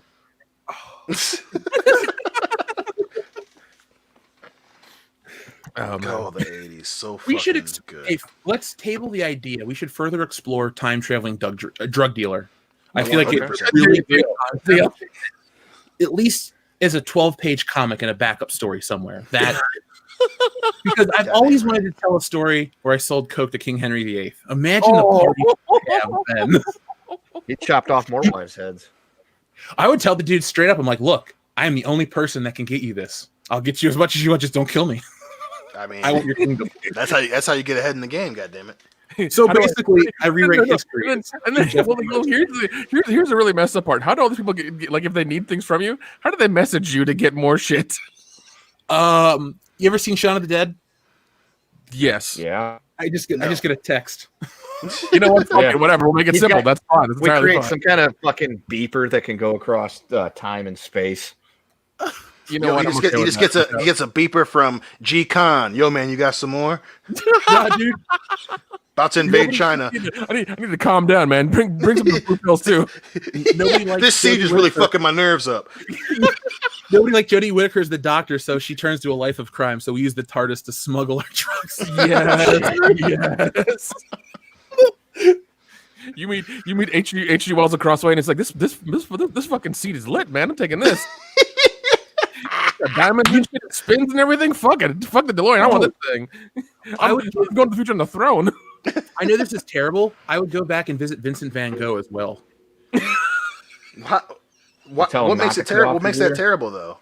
He was already seeing weird, crazy shit and all that. But imagine him really exploring that. Imagine Starry Night times 10.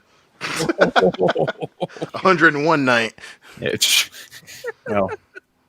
Our friend Thanatos Felicitas says, I picked a bad time to stop snorting coke. Well, either that or you picked a great time to start, because then you get creative and then you go to Hollywood and you make Hey, good movies and the make further millions. we get into the future, the more I understand that dude from Airplane. 100%. Shit, I picked a hell of a knot to stop snorting coke. Well, you know what? No, We'll have it's airplane glue. It's airplane glue.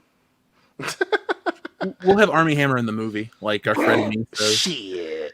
He better be wearing the fucking Hannibal face mask. I don't want him eating anybody. Right. Yeah. That's, Now our that's a friend- real danger now. Yeah, man. Fuck COVID, man. He might bite you.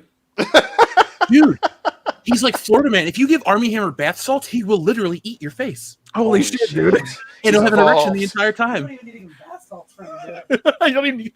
We lied. We gave you Epsom No, salt. just give him some A1 and a fork. He'll be fine. Our friend Cesare Japan says Armie Hammer and Amber Heard should hook up together.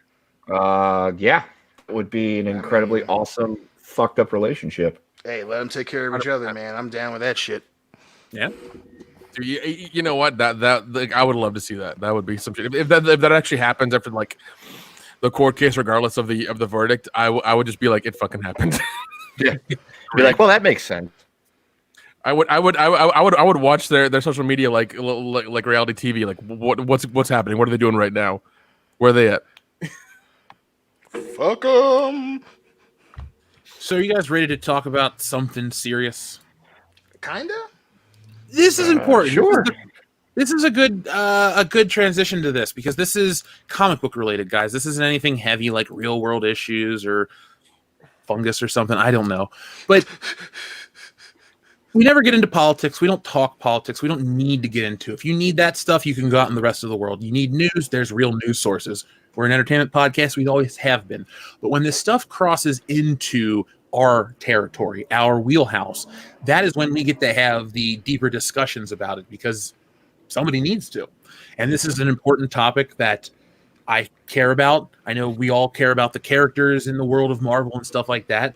But sometimes you got to have a talk about if you got to get rid of them, when you got to get rid of them, and if people are just full of shit. So I don't know if you guys are up on it right now, but currently there's been Marvel's under pressure to retire the Punisher character and logo because there are a number of people wearing it at the Capitol riots. So they've also been wearing it before that when they were trying to stop or suppress the BLM riots as well.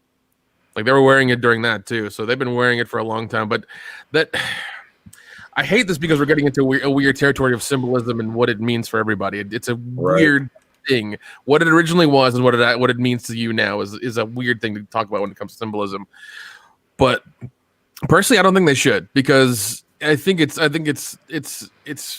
set itself into pop culture enough to as soon as people see it, they know what it is. Like hopefully they see it and they're like, oh, I know this character, I know this comic book character. There are movies about it. You know, there's a whole thing over it. There's a Netflix show about it and everything. I know what it is. Hopefully that's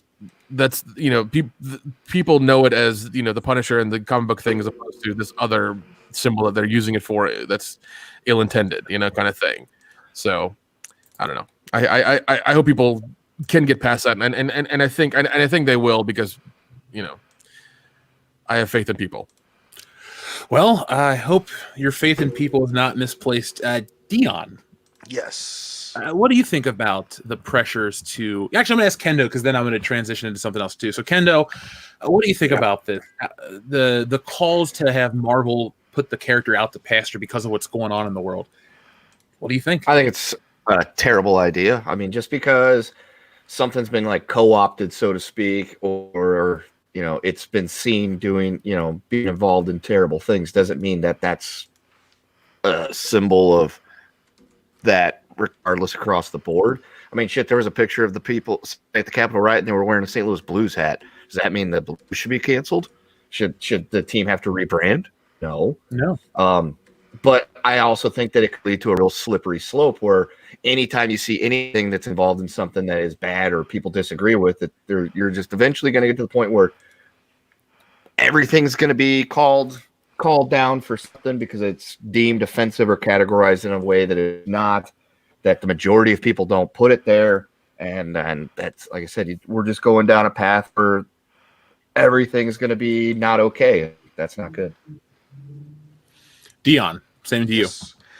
Listen, they're not going to do it. This is no different than when, the government was trying to fucking ban violence in video games. This is no different than any of that stuff. Now, don't get me wrong. Things that we've witnessed over the last fucking few weeks are fucked up. That being said, there's always this weird need to go after the things that are not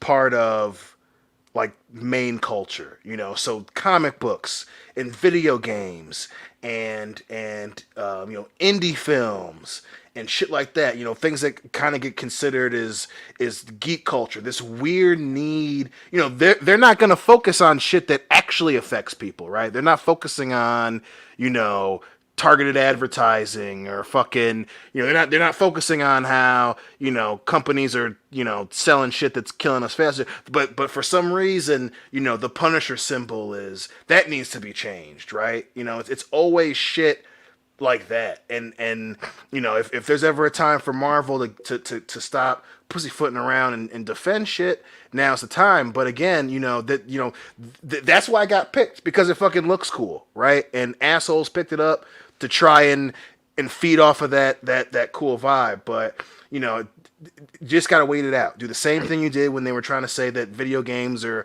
turning our generation into fucking killers, right? Instead of focusing on, hey, maybe we should like fix the education system. No, we're gonna make Marvel get rid of the Punisher. Like, that's the fucking problem, right? So Thank you. It's a weird, and that's and that's one reason why I get so upset, especially when you have people like Zack Snyder fuck up something, when you have Disney taking huge liberties with properties, because when it suits them, it's fine.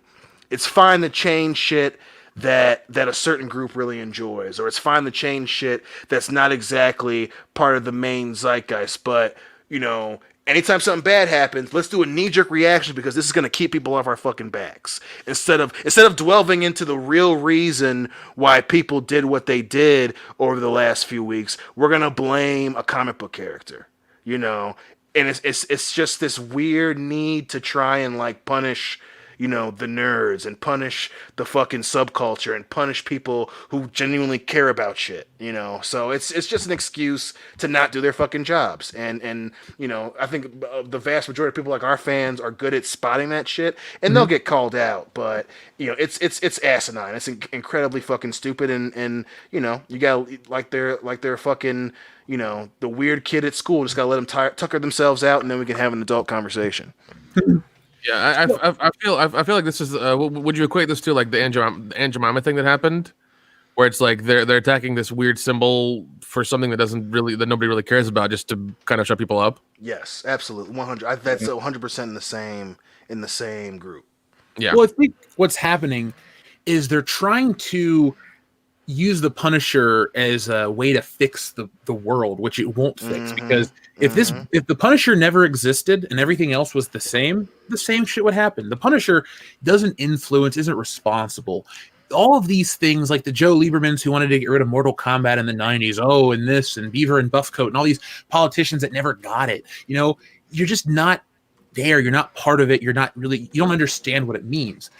That being said, too, when this symbol is always under attack when something bad happens, the Punisher is a character that didn't make any of these things happen. The Punisher isn't a character in the world where the Marvel universe thinks of him as this great true hero. He's on the run. People treat him a certain way. He's this vigilante doling out vigilante justice.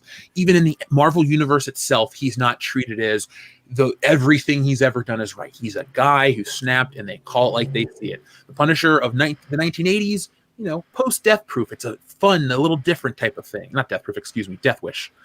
You have this 90s resurgence and a little more realism, and then you have the Max stuff come out, and then the Punisher becomes something different again. And the Punisher has evolved, and the symbol evolves, and this and that. And no matter what, at the end of the day, the symbol doesn't make the event happen, and it doesn't represent anything. The Punisher is not really a sacrificial lamb ever. He shouldn't be canceled just because people are uncomfortable. Like I keep saying, the problems will be there no matter what. So Marvel can try to pat themselves on the back if they give into the pressure. Oh, we were worried about society, and we thought that getting rid of the Punisher would really make things better. Look, from a business standpoint, I bet you the Punisher outsells Miss Marvel and probably Captain Marvel, your biggest hero. Don't fucking cut your nose off to spite your face. you're not going to win this battle, this moral superiority battle. This is one of those situations where I think it's completely stupid that we're even having the conversation. Jerry Conway, a couple months ago on Twitter, was talking about this. And I thought to myself, Jerry, you're just out of touch, man. The real problems aren't the comics. They're not the video games. You talked to Dion, you made the example. Dude, I killed 57 demons or some shit today. Guess what? Have I ever heard a real person? No, I've never even fired a real gun. But I played every fucking shooter franchise that's ever existed and killed people in these games. Whoop-de-doo. This stuff isn't influential. I haven't gone out and done terrible things because of The Punisher. If anything, The Punisher was just an entertaining movie and a good character that I've always liked. And I think it's stupid to think that getting rid of him is going to get rid of the world's problems. Stop trying to co-opt other shit to make yourselves feel better, like you're actually getting rid of a problem. Yeah, this is a band-aids for bullet holes kind of situation. This is that's all it is. Like there are bigger problems. They're like, oh, we're gonna do this one thing, and just it'll kind of put things away for a little bit, and then we'll be fun. It's like no, there are bigger issues at hand that are hard to fix and need to be fixed. But it's going to take time and a lot more effort to do it, but nobody wants to. So let me read to you just the TLDR version of this article because we can talk about this a little more in depth. It says calls have increased to retire the Punisher and his logo. Following the Capitol stuff, people co-opted the logo. Comic creators have just suggested that Marvel needs to put Frank Castle out to pasture. Many believe his logo and character have been tainted past the point of no return. Other solutions include changing who the Punisher is, and Marvel actually enforcing copyright.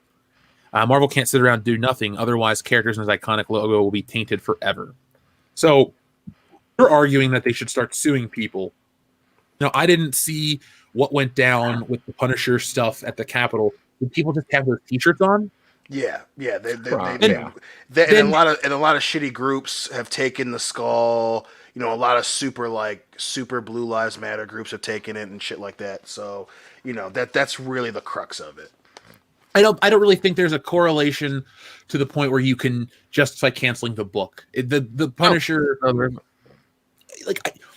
I don't even think you should censor art or do these things. And I'm sure there's ways you could make art dangerous or damaging, but I haven't seen it. I haven't seen the Punisher be that. So. No, and censorship as a whole, I believe, is just that's damaging to any society. Any sort of censorship is bad. Because you have to differentiate between the good and the bad. People have to know that you can't just censor the bad all the time, and then nobody knows what it is, and people forget, and things get worse and stuff, and it's not a good idea. Now I have a question for you, Dion, Nick, Kendo. I'm about to show you guys a picture of another symbol. What does this symbol represent? America. Now there's a secondary part to this story that people aren't really piecing together. So now Jack Kirby's son condemns the people using Captain America's symbol at the Capitol. Jeez. So this Captain America's symbol comes off of the American flag. So are they against the American flag too? It becomes a whole thing of what are you against? What does this mean? What it's a whole symbolism talk. It means different things to different people. I think it's difficult to get into, and it's really, really dumb. I don't know, man. It's just silly. Oh, definitely. And I'm going to read you a little bit of this, and I want to hear you guys' take. So it says, the son of Marvel Comics legend Jack Kirby has spoken about Captain America iconography seen as being at the Capitol. So Captain America, one of Marvel Comics' most enduring iconic characters, was created in 1941 by the late Jack Kirby, along with his partner Joe Simon. And when some were wearing Captain America's highly recognizable imagery during the stuff at the Capitol last week, Kirby's son spoke up about the disgusting and disgraceful use of his father's creation. So Neil Kirby has said that he spoke up against the misuse of his father's creation. Captain America is the antithesis of the president, he says. Kirby discussed the history of the character and the values he represents. He called the photos of the writers an insult to Captain America's creators' memories. Jack Kirby co-created many of Marvel's most beloved characters. He died in 1994. So do we I guess we can't live in a world if the Punisher gets canceled, they have to get rid of Captain America because the exact same thing has just happened, right? Yeah, exactly. Right. Exactly. Right, And right. they'll never and they won't do either one. Yeah, and they no. See, I think they'll give into this Punisher bullshit. Low-key, because Marvel's dumb enough. They'll get rid of the Fantastic You're right. to do shit. Oh, we want to prove a point. We want to get in there and we want to have no one care about the Fantastic Four. So when Fox releases their movie, it tank. Like that's the shit they're willing to sacrifice the publishing arm. And right now, there's nothing coming out with the Punisher. John Bernthal, I guess, is still contracted to be the Punisher. He's still cast as the Punisher, which is cool. I like him. I think he does a really good job. But I don't think we're going to see a Punisher anything for such a long time anyway, that they'll just do this to appease like the 12 people that are going to buy the Squirrel Girl annual, and they're going to pat themselves on the back, and then they're going to feel good on Twitter, and then they're going to use it in some press release in 5 years, and then the Punisher will come back when everything's cool. There'll be some moment where the symbol means something again, and that's that. But then we'll use Captain America and go, well, it represents America and this, that. We're good. It's just and right. And it's all hypocrisy. It's all bullshit. I don't think you can do one without the other. Either get rid of them both or shut the fuck up. Or I mean, or is it some weird power play over Netflix to where they want to, make this a thing with Punisher so they can like get the Punisher show off of Netflix and on Disney Plus for a lower price, and then they can make it their own, build it back up, and do the Punisher thing that they want it to their way. We live in such a retarded world right now that I don't even know what to say about it. Because I mean, like that's an idea I had. I was like, that seems like something that Disney would do because they want more content for their service. They want more people on it. They want to milk another character. And right now that show's on Netflix, even though it's canceled, it's still on Netflix and Netflix still has it. So that's what makes sense to me is like they would want to make this character seem as vile as possible, and then like maybe people force Netflix to take it off of their service. And then, Netflix is like, all right, we'll take it off. But, maybe they want to sell it to Disney for like a really low price and Disney wants it. And then they buy it and then they have the rights to it. And then they can redo the show or continue it or whatever and make Punisher their own thing. It's possible. I mean, I wouldn't put it past them. I mean, that'd be a hell of a turnaround time for this to happen and them to be pulling this. Again, I wouldn't be surprised. But yeah, I think this is definitely more of a trying to satiate the rabid, social media keyboard warriors than anything else. I don't have faith in Disney's intelligence to attempt to pull that off. But right. Again, it's definitely more about, like Jeff said, them trying to say 5 years from now, hey, we care about this. Look what we did. After the shit at the Capitol, some people were wearing the T-shirts. He became a symbol of hate, so we thought it was good to put him out to pasture for a little bit, and we did that. And now you can come back and watch our fucking TV stuff. It's definitely more of a sacrifice him now so they can look like the good guys later type of deal. Yeah, definitely. So, folks, right there on the screen, you have an image of Shadows of the Empire, which is a sneak peek that we're going to talk about in just a moment, because Star Wars The High Republic is garbage, so we thought we'd talk about a good multimedia adventure. So, let's see, let's catch up. We read our friend Denzel Canu's Armie Hammer's method acting for American Psycho remake. Now, we have our friend 007 Cloud that says, does he have a reservation at Dorsia?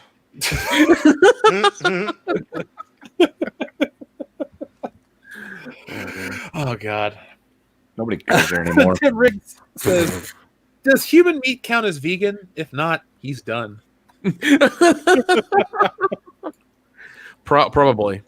I mean, some people in California are into that. So, I mean, who knows? Dude, the fucking zingers on Armie Hammer. I'm sad I missed him right as they were popping up. Armie Hammer will be playing the next Jaws in the James Bond film, Jeff. I mean, that came from Denzel Canu. Oh, man. Oh, my God. Infinite Wonder says, how different would the Halloween movies be if they were an anthology starring different slashers as allegedly originally intended? Ooh, Infinite Wonder. I love this question. Mm-hmm. I am in the camp of Halloween 1 is the best, followed by 2 and then 3. I like Halloween 3. I like the idea of anthology movies because Spoiler alert, they're my favorite type of movie. Seriously, folks, if there's an anthology, I'll probably watch it no matter the genre because I just love those little short, concise stories. Now, if that was the case as intended, that would be a lot more fun. Think of all the missed opportunities. Yeah, you can have little tie-ins like Silver Shamrock as part of this universe or this or that, but coming back each and every year and having a master of horror, as in John Carpenter, imparting creativity on that, I think you could have had something really cool and unique. And you could do that today with the streaming services in a way you've done that with Masters of Horror. But I don't know. I would have rather had it that way, that the original plan, where he would do more stuff like that. And even if he wasn't directing, but be a little more involved, he probably could have come back for more between Christine and stuff. So, Nick, what do you think about this question? Oh, I love the idea, and I'm a huge fan of anthologies as well. Like they're great, they're great, and we've had a couple of good horror ones in the last few years, but they never seem to get enough praise because and Hollywood hates anthologies, man. They hate them with a passion. So every time a Hollywood one comes out, it takes them forever they're always afraid it won't do good. They never bring it out. They'll say they're making it. It won't hit theaters, or it'll hit limited release, and then go to Blu-ray or streaming.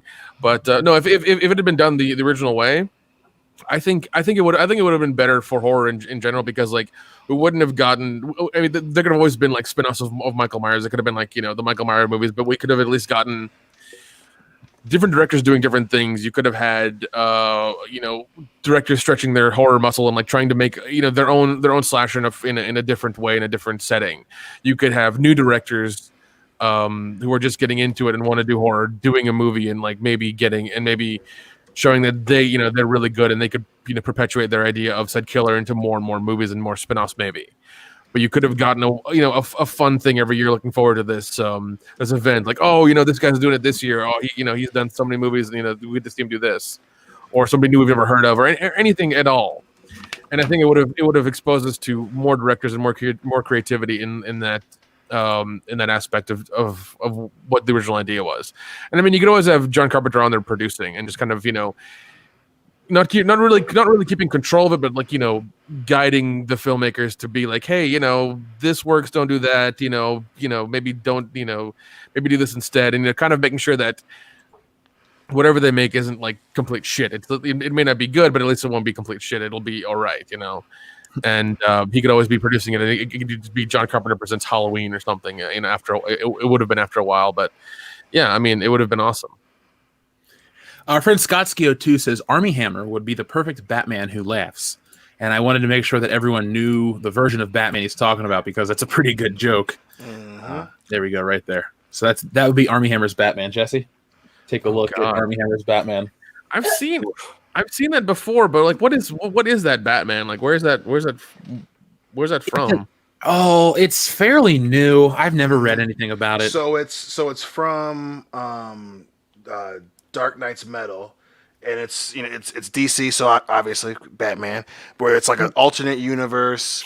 This dark being is bringing the dark universe over to take control of the main DC, all the DC other universes through Bruce Wayne, and so in that dark universe, there's a version of Batman that has taken over his own universe, each one.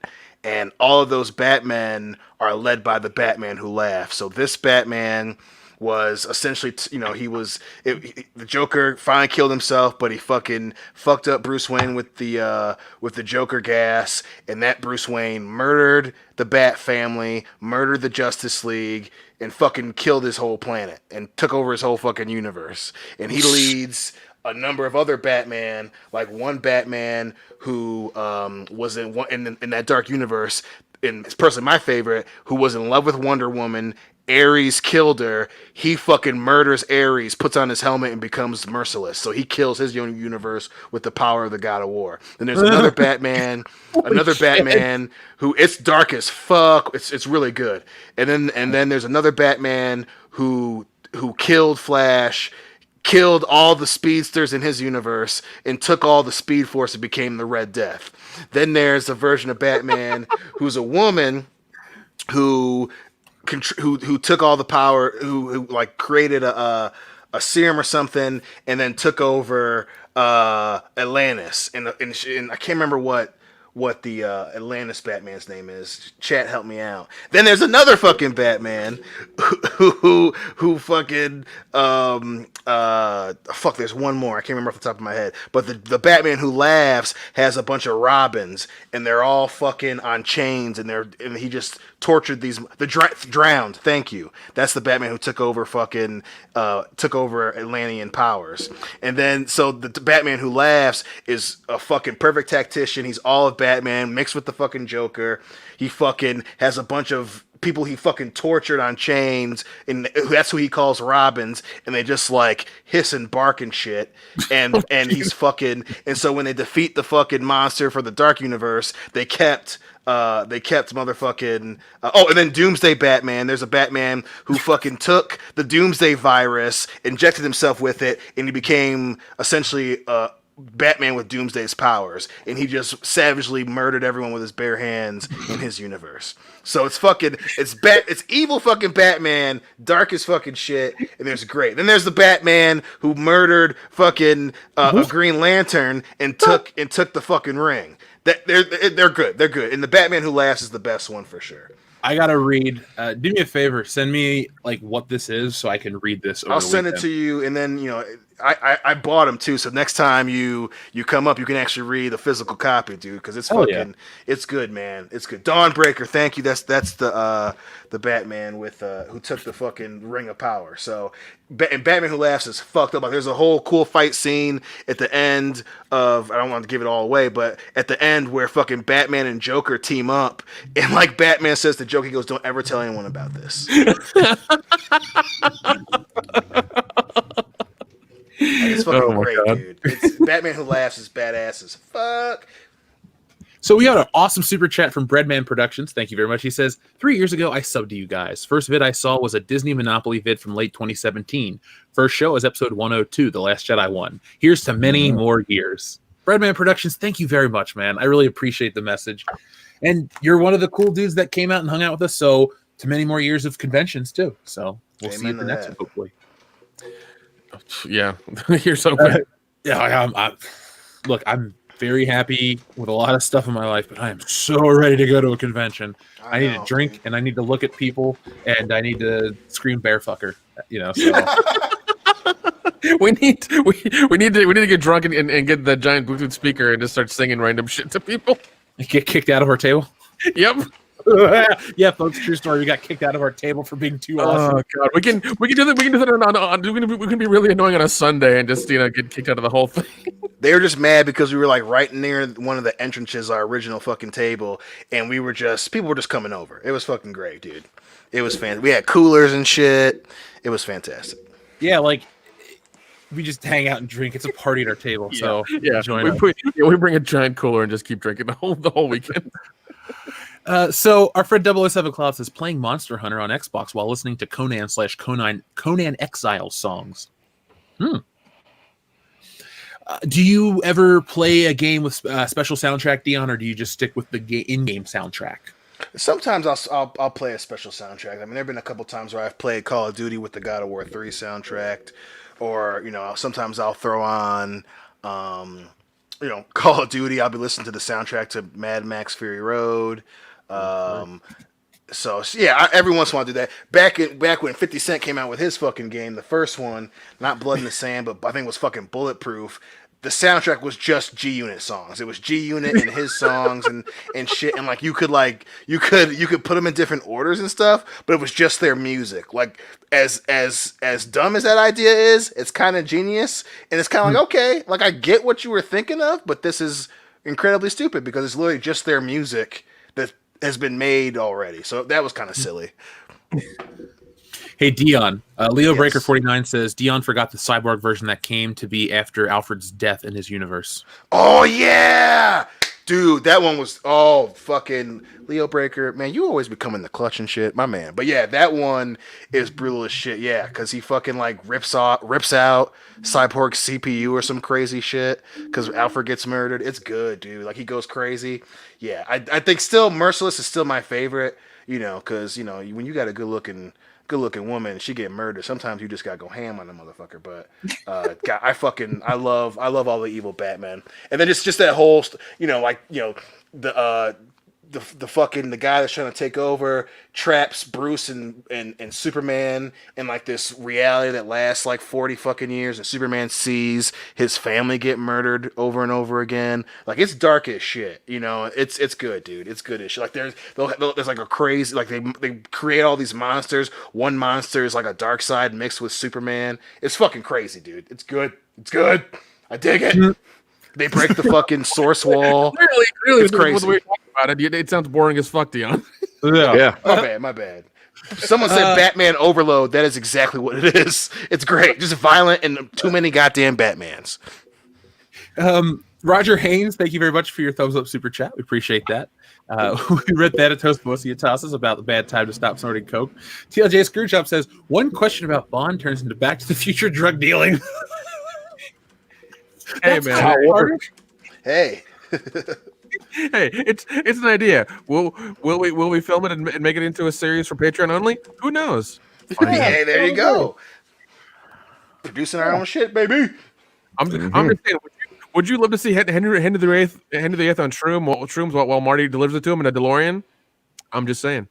You have my curiosity. Now you have my attention. I'm just saying. Maybe you know Lincoln needs some morphine. Who's gonna get it? Marty. Right. Just saying. These things are gonna happen, or they might not happen. Who knows?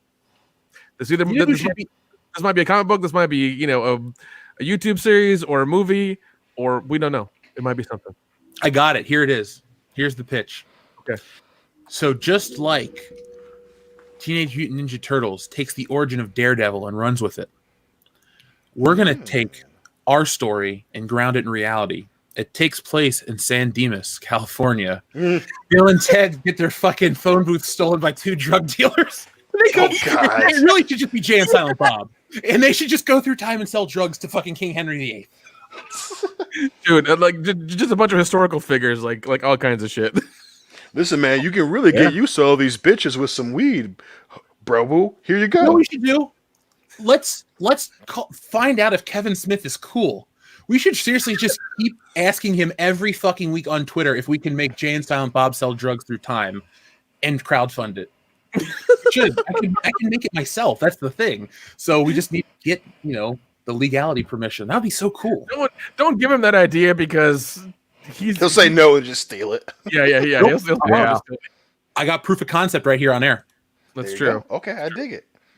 So just said, like in a court of law, like, look, I hear fucking almost 600 people are listening to this live right now, and I have a witness and 4 cats, which don't count. But either way, we have proof of concept. Meow, motherfucker. He came up with it first.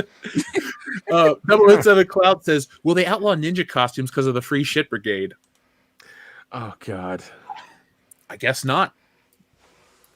Thanatos Felicitas says, D. Snyder and John Denver are my spirit animals. Oh, I like that. I like that. That's a good combination. The only thing is, D. Snyder doesn't he not drink or anything? That's why he got John Denver, man. Good point. John Denver's dead. Yeah. D. Snyder looks dead. D. Snyder was in the third season of Cobra Kai. I still gotta watch season 2. God, I'm so behind. Oh yeah, man. A friend of mine, an actor friend of mine, went in for an audition for season 4. So it's happening. Ooh, it's happening. Our friend 007 Cloud says, how do elites get away with this BS? Make the masses fight each other. Of course. It's all about control, dude. It sounds crazy, but power is more intoxicating than money, so that's all it is. I don't need any influence. Just give me $1 trillion and I'll go buy shit from Amazon and play video games all day. I mean, that would be the world's worst comic book. It's like this guy becomes an evil supervillain. He holds the world for ransom. They give him his money and just retires instantly. The whole story would follow him just being bored. Hey, I would call that the Dread Pirate Roberts solution. I like it. I did too. Oh, dude, a listener sent Jesse a fucking replica of that sword, Inigo Montoya's sword today. Really? Yeah, she showed it on her stream. It's like even balanced like a real sword. It's incredible. Holy shit, that's awesome. Yeah, we got this email. She's like, I gotta go pick up a package. So we walk down the street, and we get stuff all the time. And I thought it was gonna be something from Amazon or something. No, it's this giant box. It says the Princess Bride on the side. She's like, oh, I'm carrying this, and she's like running out of the fucking store with it. It's awesome. And she shared it on our live stream. It's awesome. cool. So now we were like, maybe we should get movie prop replicas. So I'm like, maybe a Han Solo blaster would be a good place to start. Mm-hmm. If you were gonna get a movie prop replica, guys, what would it be? Oh fuck. Same question to you guys in the chat. I think I gotta go with Blade Sword. Is probably the first thing that came to my mind. I have that sword. I know you told me about it. It reminds me of when the import store that's in my mall, they had a Blade Sword, and it was like I was like a sophomore. I was going back to the dorms, and it was like $80 on sale, and I didn't buy it. And to this day, I fucking kick myself. That's why I fucking ordered my Blade figure. But and obviously, instead of having the blades in the handle, you just kind of took out like it was like a little lipstick knife in the handle. But Yeah. I regret not buying that every fucking day. That's the first thing I'd want. For sure. Movie prop. Proton pack. Ooh. That seems. That's a seems good like one. That seems like fun. Yeah, that seems like fun. You know, having a positron cloud on your back, is always a good time. You'd be life of the party. Oh, that would be pretty sweet. I'm just laughing at Hammond of Texas. Give me $1 trillion and I'll buy Amazon itself. I mean, Hammond of Texas, go start the Stargate thing. Stargate program. Yeah, Stargate program. Go start that. Hey, I'm down to go jump off to some faraway universe where it's just a bunch of females and they have very few males, and luckily Papa Dion's here from Earth 279 to save the motherfucking day. I think you're mixing Stargate and SG-1. No. Don't worry about it. Don't worry. Isn't about it called Stargate SG-1 Sorry. TV show. Sorry, you're right. He's mixing Stargate and Sliders. Oh. How do you mess up Jerry O'Connell for anyone else? He's awesome. How do you fuck that He up? got Mystique. He has my fucking respect till the day I die. He could do what John Stamos couldn't do. Okay? Uncle Jesse is awesome, but not that awesome. The He kid lost from Stand Mystique. By Me. Yep, he lost fucking Mystique to the fat kid from Stand By Me. You go, Jerry O'Connell. You fucking won at life, sir. Damn right. Oh God. I mean, I feel bad for the guy because he can't get a TV show to start for his life. Because every time he gets one, he gets killed in the first 3 episodes. That's true. Why do they keep killing Jerry? What the fuck? Maybe he's got that Sean Bean contract. He like sold it. Yeah. So it's like, look, you're gonna die in everything you're in. 3 episodes. Oh, God. Well, it must be him and Cal Penn because every time they both start a show, like done. What was Cal Penn in? House, right? Yeah, Yep. yeah, And and he's in he, the Lone Survivor or whatever that Kiefer Yeah. Sutherland was in. He was in that. And then he died in that shit. What else did he fucking die in? Something else. It was another big one I can't think of. Just as long as he made it through Harold and Kumar, I'm cool. Right. well, yeah, and That they were White House going to do a cartoon of that, but that never came to pass. He did a show called Sunnyside in 2019 that died after the first season. Damn. Yeah. So, have you guys been at least aware that the fans aren't really into the High Republic right now? Have you guys heard about this stuff? Oh, yeah. Yeah. So, I wanted to take a couple of minutes to first off say, fuck the High Republic, get that hashtag started. But we have had another Star Wars multimedia project prior to this. We've actually had multiple. You could argue the Clone Wars, the first iteration in 2003 was like that. Yes, it did not have a movie. It was only little shorts, but it created this big multimedia event. But I wanted to talk about Shadows of the Empire because it's one of those things that came out during what I consider the last golden year of Star Wars. I know it's a little generous to say that, but Star Wars had a comeback that was unlike anything else. When it returned, it came back like it had never left. Like people were like, oh yeah, of course, it's back. We're super ready for it. And it was pre-special edition. We started to have games come out. We had books, we had toys, we had everything. Star Wars really felt like this big kids property that had never, that wasn't really this big thing. And so at the time, there was no movie. And so the next year they had Shadows of the Empire. And so I got into Star Wars, and then this darkness came, the Shadows of the Empire branding. And it was one of the coolest things as a kid. So instead of gushing about how cool it is for 10 minutes by myself, Dion, you and I both grew up playing with Star Wars toys in the same era. Did you have Shadows of the Empire shit?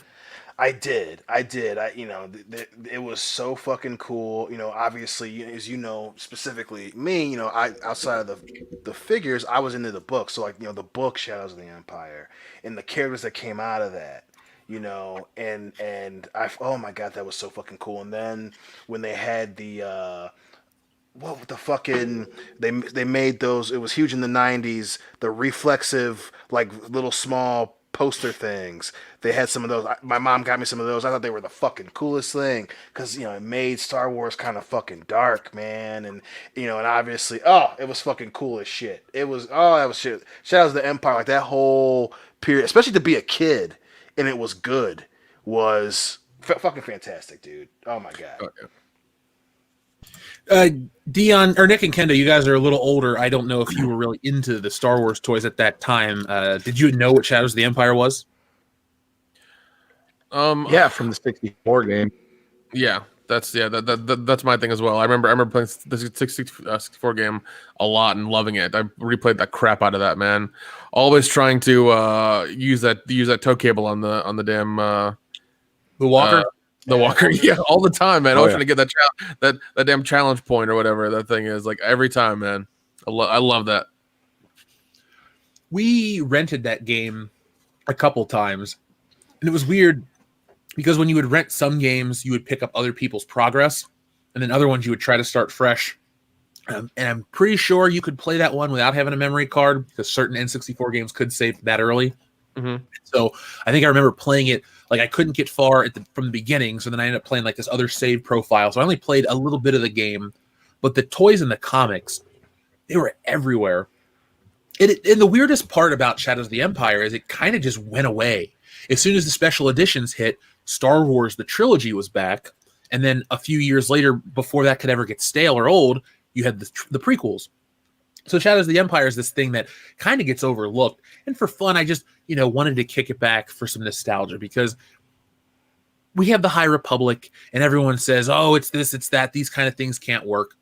And they can work. And the reason I want to bring this to your attention is to show you just how poorly Disney handles it again.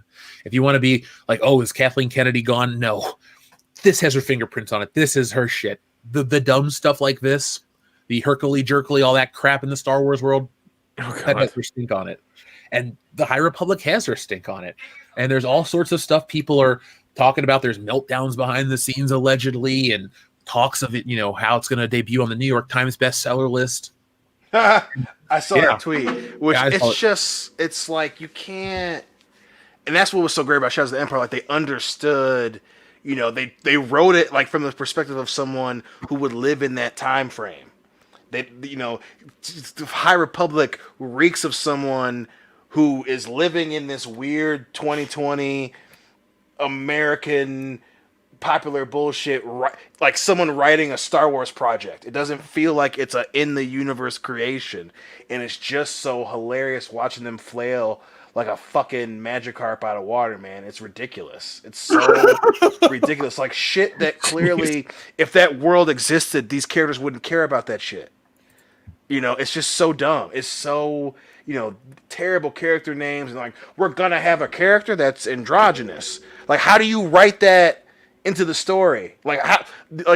People don't talk. Hey, I'm Bantha Poo, and just so you know, I'm androgynous. No one does that. It's so fucking dumb. And then you make characters specifically to be a female Han Solo. Why can't you just make a cool character that happens to be a chick and she's badass? You have to preface it with she's a female Han Solo. And it's just come on, guys. Literally, this shit's been done before.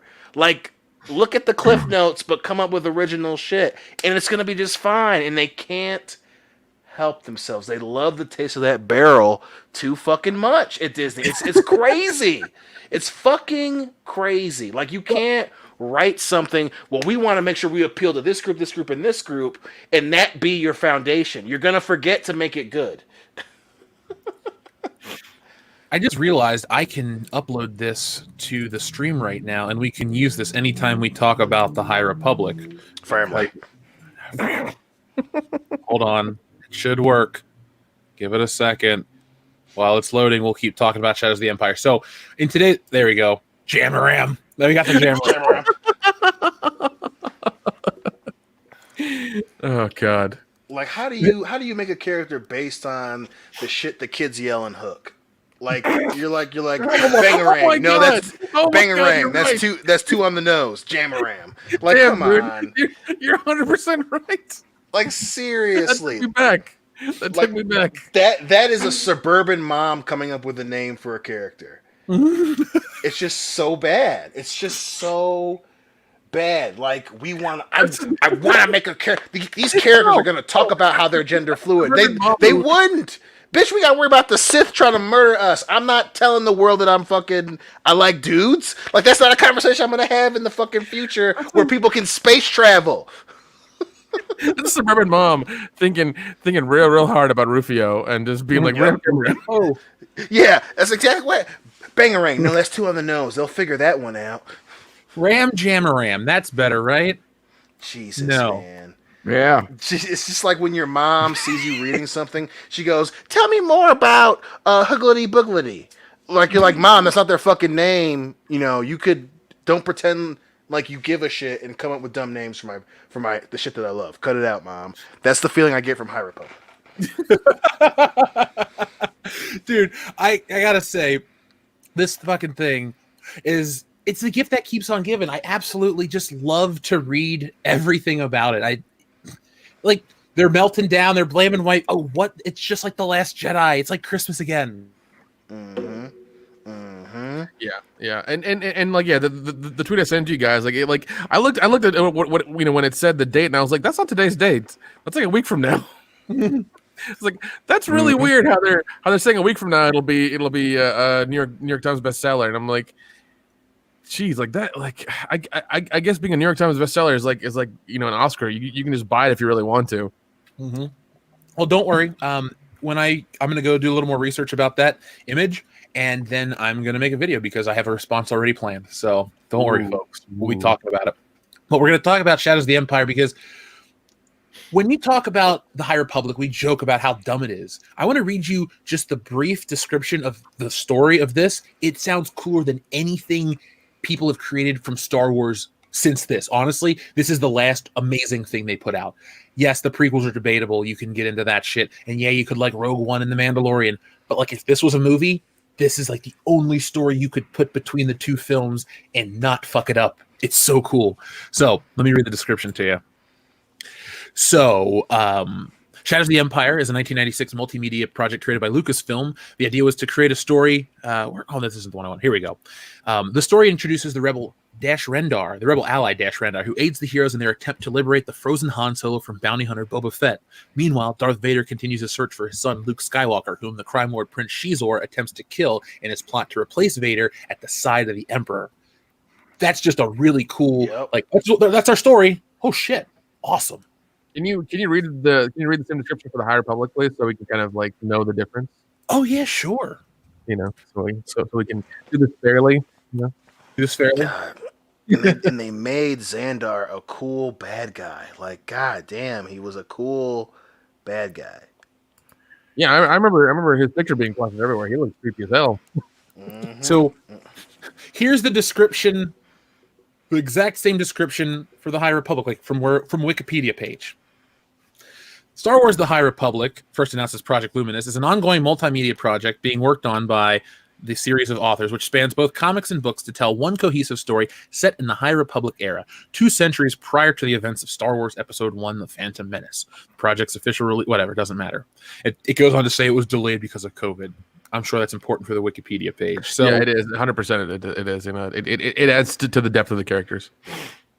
See, this sounds so boring. The crawl to this is the galaxy is at peace, ruled by the glorious Republic. and protected by the noble and wise Jedi Knights.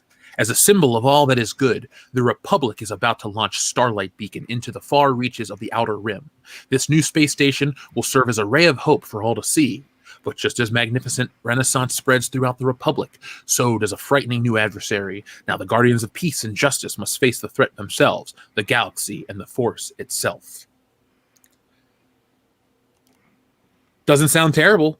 Doesn't sound that fucking cool. Sounds pretty generic. Yeah.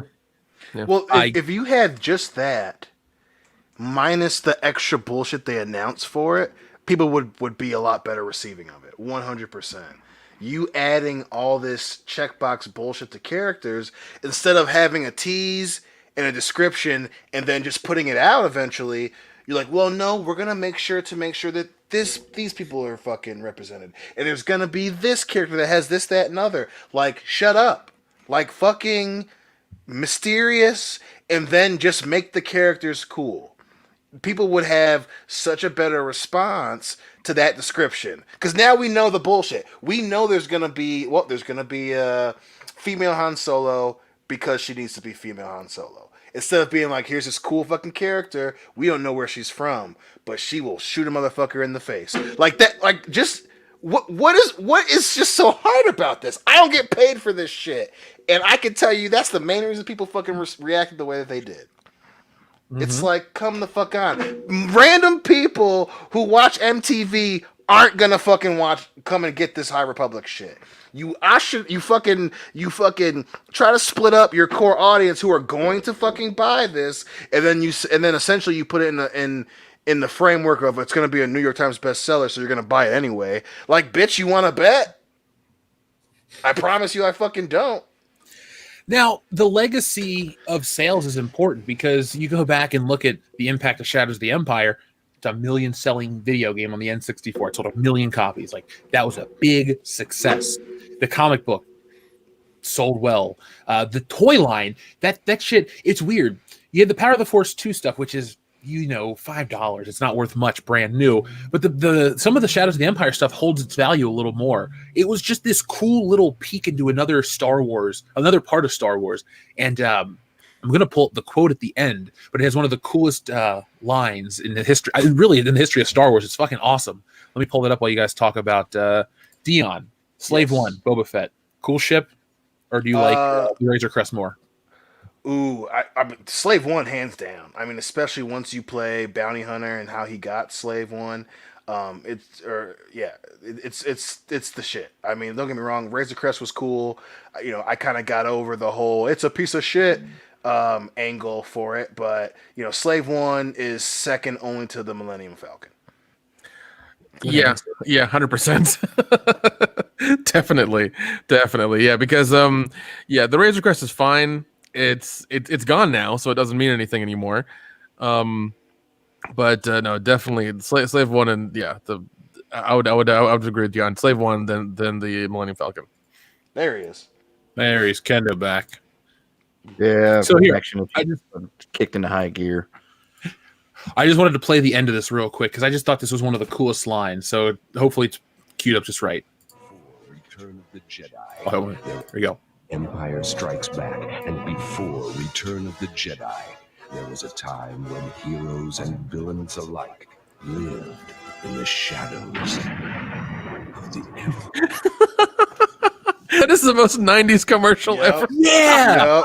Yep. Oh my god. Cool. It reminds me of the trailers for a full moon movie like Puppet Master or some shit like that. It reminds me of that, which is not bad. I mean, it's still fun. I'd still check it out 100%.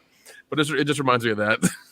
Well, dude, the whole impetus for this thing was to make a movie without making a movie, and it worked really, really well. It felt like a big movie year, and that is how you do it.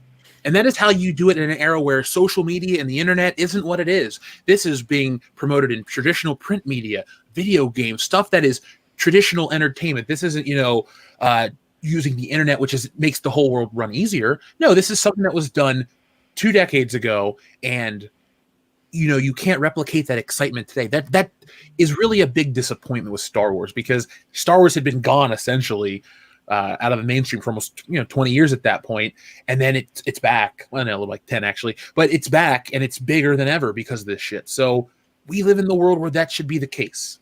Thank you, Disney. Well, everyone's got to fucking release the art before you have, when you just have the name. Like, let's release all the art for it. Let's release all the fucking character designs. Like, just show the logo at first and let the excitement build, and then release that shit like right before it comes out. Like this need to convince people or to trick people into liking it instead of using an actual build like that. Like, god damn, that was so awesome. And again, it was because there was no Twitter and Facebook and all that. But just have the name High Republic and have everyone wonder what it is and kind of have your detractors make arguments.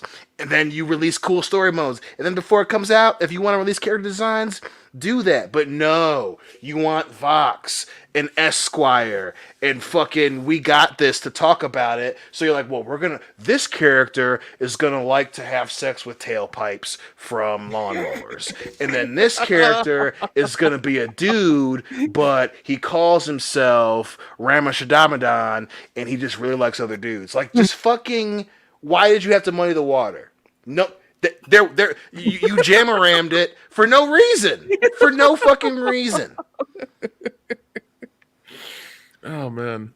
Like, for fucking once. Like, just pay attention to what worked and then do that. Like, just to get out of the fucking muck of your fuck-ups, just do what worked. We all see it. We all know it. But they couldn't help themselves. They wanted the pat on the back from the people on the internet who are going to forget about this the week after it's out. They wanted the pat on the back from motherfucking, from the keyboard tough guys who want to get their stories printed in fucking, Gawker's ashes, instead of fucking making this shit good. And it's just so frustrating because it's Star Wars and it does it itself, and you found a way to fuck it up again, and it ain't even a movie coming out.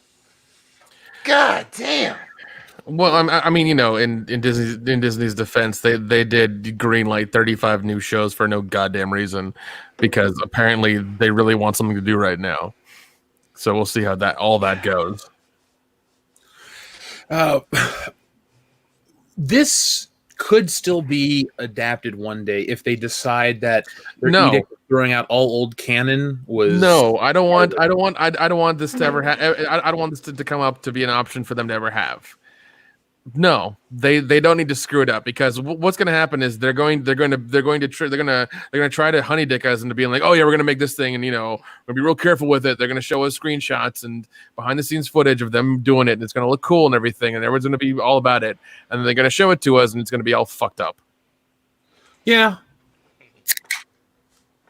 they've lost the good faith. Even though Mandalorian's somewhat good, I still don't trust them with anything. At all. I mean, I enjoy The Mandalorian. It's a fun show. I wish it was just Mando and Bill Burr the whole time. That's all I want. Dude, I would watch two separate shows, one about Mandalorian and one about Bill Burr. 100%. Yeah, that's true, because I fucking love that guy. He's so talented, so talented. But even with that, the season 2 was just spin-off city. It was just like, oh, we're going to spin off these 18 shows off of all these episodes now all of a sudden because we can. Because everybody really loved the first season and glommed onto Baby Yoda and that whole thing. It's like, that was a mistake. Season 2 is, in my opinion, season 2 is not as good as season 1 because of that aspect, because it was just them spinning off other things to other shows so they could like build their TV show Star Wars universe. And even that I don't like. So it's like, I don't trust them with anything anymore. I don't even trust them with a Nerf gun. Okay. Yeah. Just because they made one thing and they're part of 7 years doesn't give me a whole lot of faith. Beep boop. Oh. Sorry, Ken. No. We lost you as soon as you come back. We fucking love you, dog. Like, fucking get out of that wormhole, dog. That's just like a plastic. There you go. There he is. I say, just because they made one really good thing in the last 7 years doesn't really instill a whole lot of faith considering how much shit come down the pipe instead. True. Now, if I had that $1 trillion that Hammond of Texas was going to use to buy Amazon, I think I'd buy Disney and all the shit they own because I want to make Shadows of the Empire myself. That's what I want to do. And then I want to make Splinter of the Mind's Eye, and I want to take all these classic movies and I want to turn them into one-off Disney Plus specials or whatever. Well, I own everything. It'll be Jeff Plus now. Fuck Disney. You're just naming it. Well, I mean, you know what? It's better than Peacock. Okay. It's better than Peacock. I should just call my streaming service Better Than Peacock, and that's it. Or no. The streaming service is just called Anything, but its full name is literally Anything is Better Than Peacock. So when you sign up and you log into your app, it just says Anything, and we have anything that we own. But it's just another dig at that stupid fucking streaming service. Oh god, I do love that Discovery's trying to do their own as well, and it's like $2 a month. It's like nobody cares. You're gonna be you're gonna be swallowed up in a year when nobody pays for that. Nobody pays for that shit. You're gonna be swallowed up by somebody. Even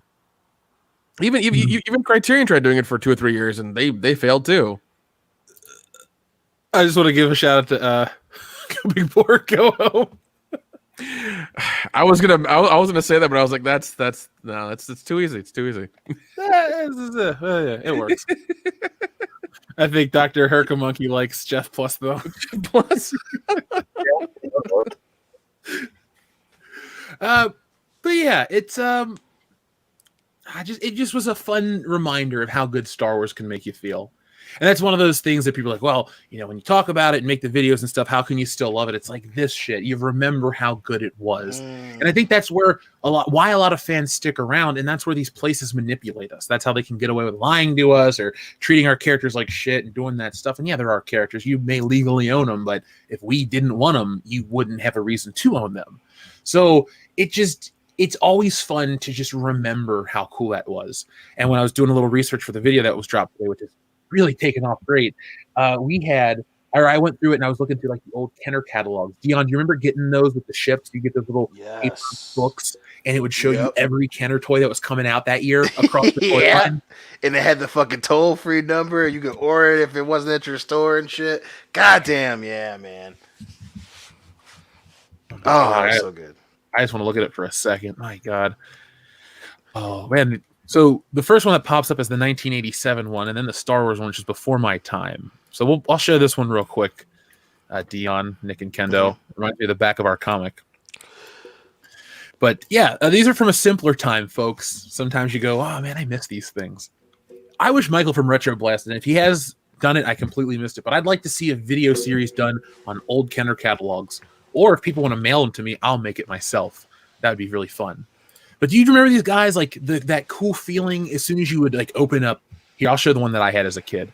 I would get this with a lot of toys, and I'd be like, oh my God, I want to get everything in this. Do you remember this one, Dion, right here? I don't remember that one. Oh, you don't remember oh my God. I remember this for Batman Returns, Terminator 2, and then I didn't really play with some of the other stuff. Robin Hood sucked.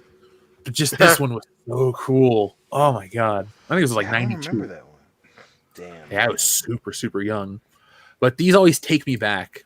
And the Star Wars ones were the best.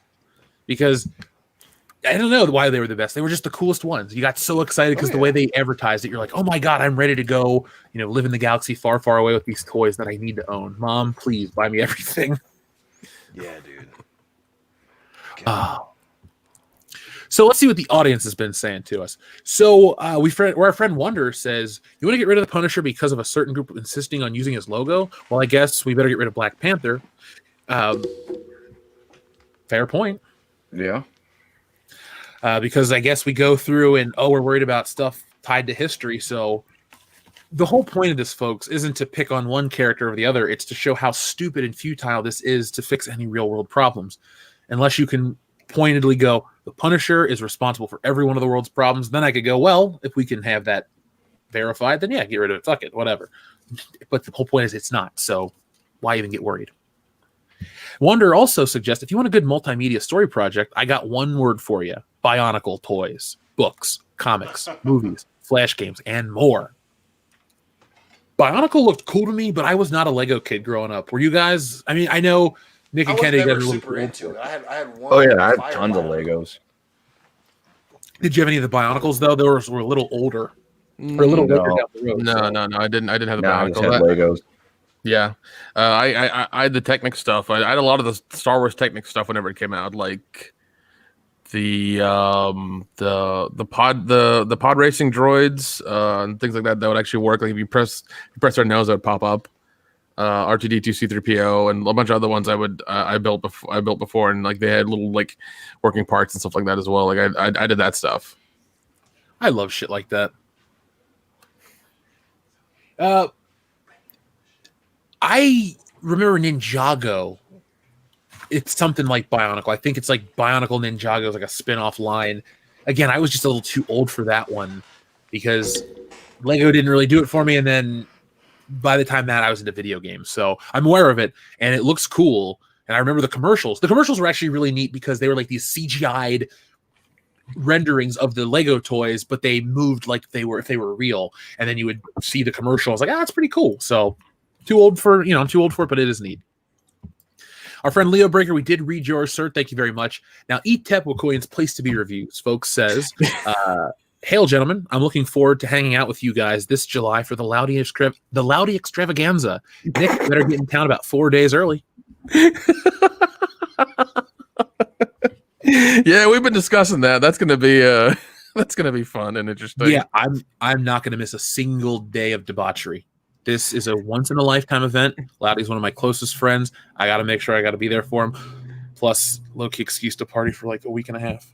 Mm-hmm. Yeah. I might try to figure out something and be there early for a while, and I don't know. It might show up on Patreon. It might not. I'll have to clear that with the guys and figure out how much we're going to show, if any at all. I mean, if OnlyFans is still a thing, we'll put it there. What's on your OnlyFans? We went to a Holiday Inn party. 007 Cloud, thank you very much. He says, I also play Spidey PS4 with Danny Elfman music. Well, 007 Cloud, you're my spirit animal because I do the same thing. All joking aside, I used to do that with Spider-Man 3. On the Xbox 360, you were able to put custom soundtracks in, and you could play it with the game audio on top of it that would cut out the music. And so I downloaded the Spider-Man theme and other tracks from the soundtrack, not the entire thing, but I would put on this playlist and then I would do that. So I used to do that back in the day. It was so much fun because it makes it feel a little more epic because the music in the game is good, but it's a little too generic. And plus it's really repetitive. After you do that launching takeoff, it sounds like news footage music. So good choice. Our friend Legato Starwin says, Jeff, if you like horror anthology, then you should check out Hachihashiki Hashihawa Karaku Magiri. What the fuck? Anyway, yeah, I can read on you learned a whole new language. Yeah. Yeah. I can read it on hentai-to-read.com, not for the timid. Read at your own risk. So, Dion, if you're looking for some good hentai to read, go to hentai-to-read.com for all your hentai needs. There you go, trying to brush up my catalog. Yeah. Oh, it's like that little jingle we made up for Ninja Lawyer Steve. For all your ninja lawyering needs, call Steve. Now, Adam Walford, I want to know if we can use this idea or if this is real because this is amazing. He says, time-traveling adult film director with historical female people from ancient times and sell it on the web. Also selling drugs to Julius Caesar like DMT and watch how he screws up history. Damn. I feel like there could be some knock-on effects from that type of stuff. I'm about to say, I was like, we're gonna need an OnlyFans. I guess we're remaking the Emmanuel movies from the old days. Yeah. Emmanuel in time. Yeah, we're redoing those. Yeah, we're definitely gonna need an OnlyFans account. I said we turn this into a comic. If Adam Wofford's cool with it, I would definitely turn this into a backup story and like run with it constantly. Like that'd be hilarious. Yeah, it's like half the books about selling drugs to historical figures and trying to get women from the olden days to make time period piece porn films, and the other half is us trying to fix where we fuck things up because it jacked up the present that bad. That should be the whole story. God damn it. Oh my god, take this down, guys. Today are like the next after the 3 comics away is that one. Anyway, moving on. Cesare Japan, thank you very much again. He says, wasn't Dee Snider in a horror film torturing young people? Remember seeing it on Showtime or Cinemax or a TV channel back in the day. Yes, I can't remember what it was called, but he played some kind of character named like Captain Howdy or something like that, and he would meet people on off the internet and torture and torment them. I cannot remember what it's called. I've watched it once at my buddy Brandon's house, but I cannot remember what it's called. But yes, he was in a horror movie. Strangeland? It might have been. Strangeland, yeah, it's 1998. A pierced and tattooed sadist, Captain Howdy. Yeah, that's him. Yep, that's it. I'll have to check it out. How did he do? Is he a pretty good actor? He did really good. He did very good. No. Well, which is it, guys? He essentially was playing a version of himself, I would like to think. So I guess, okay, maybe he did do good if he did that, but I remember not being all that enthralled with the movie. Yeah, he wasn't bad. Go Big Boar, Go Home wanted to tell us what his favorite movie prop from him would be, and he says, movie prop for me, a fully functional pulse rifle. I like it. Ooh. Joel would like it too. Nice. So would Dion. Where do you guys fall in terms of favorite movie gun? Is that going to be somewhere up there? Fictional movie gun. You know, we're not going to say like the Walther PPK for me because it's just a basic choice. But if pulse rifle, does pulse rifle go on your list of top 10 favorite fictional guns? Ooh. BFG is my favorite gun. Nice.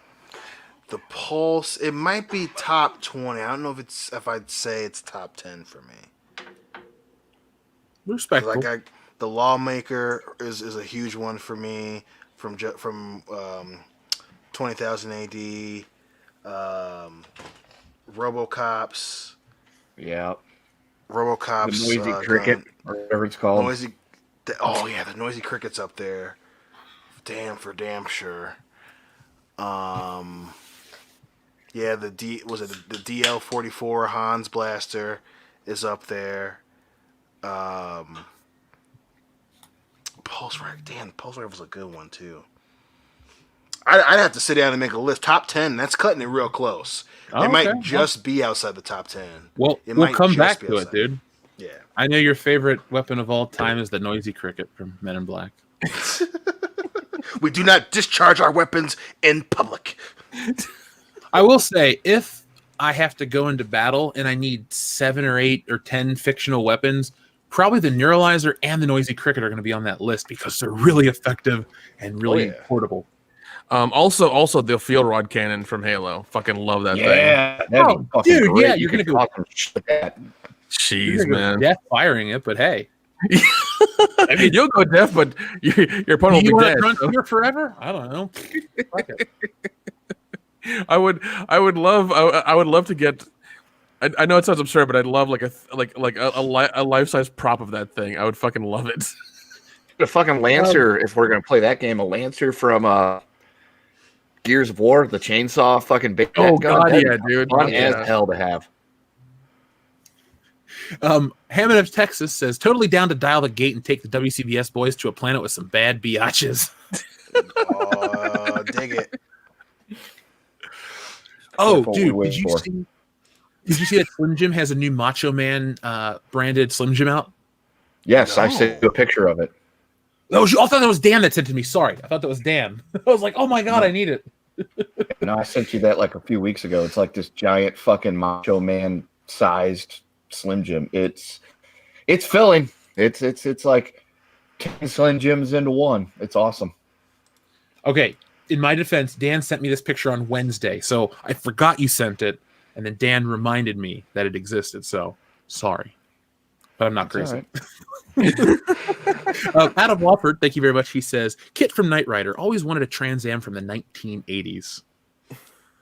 Now, as long as it talks, I'm down.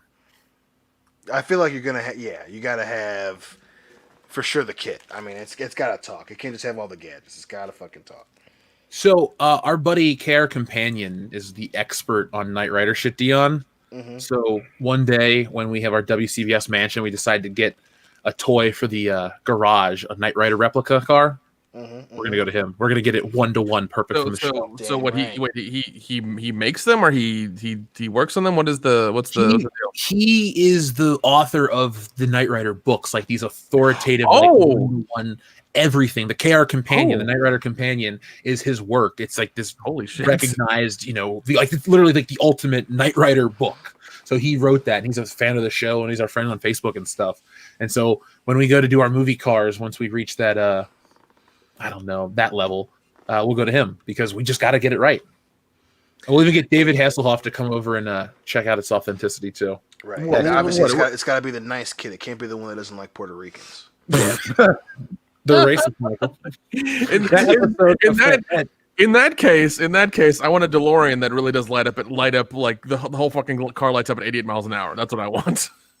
There you go. I want that too. If I could just fit in the damn car. Well, Kobe Bryant could, so I guess I could. I'll try.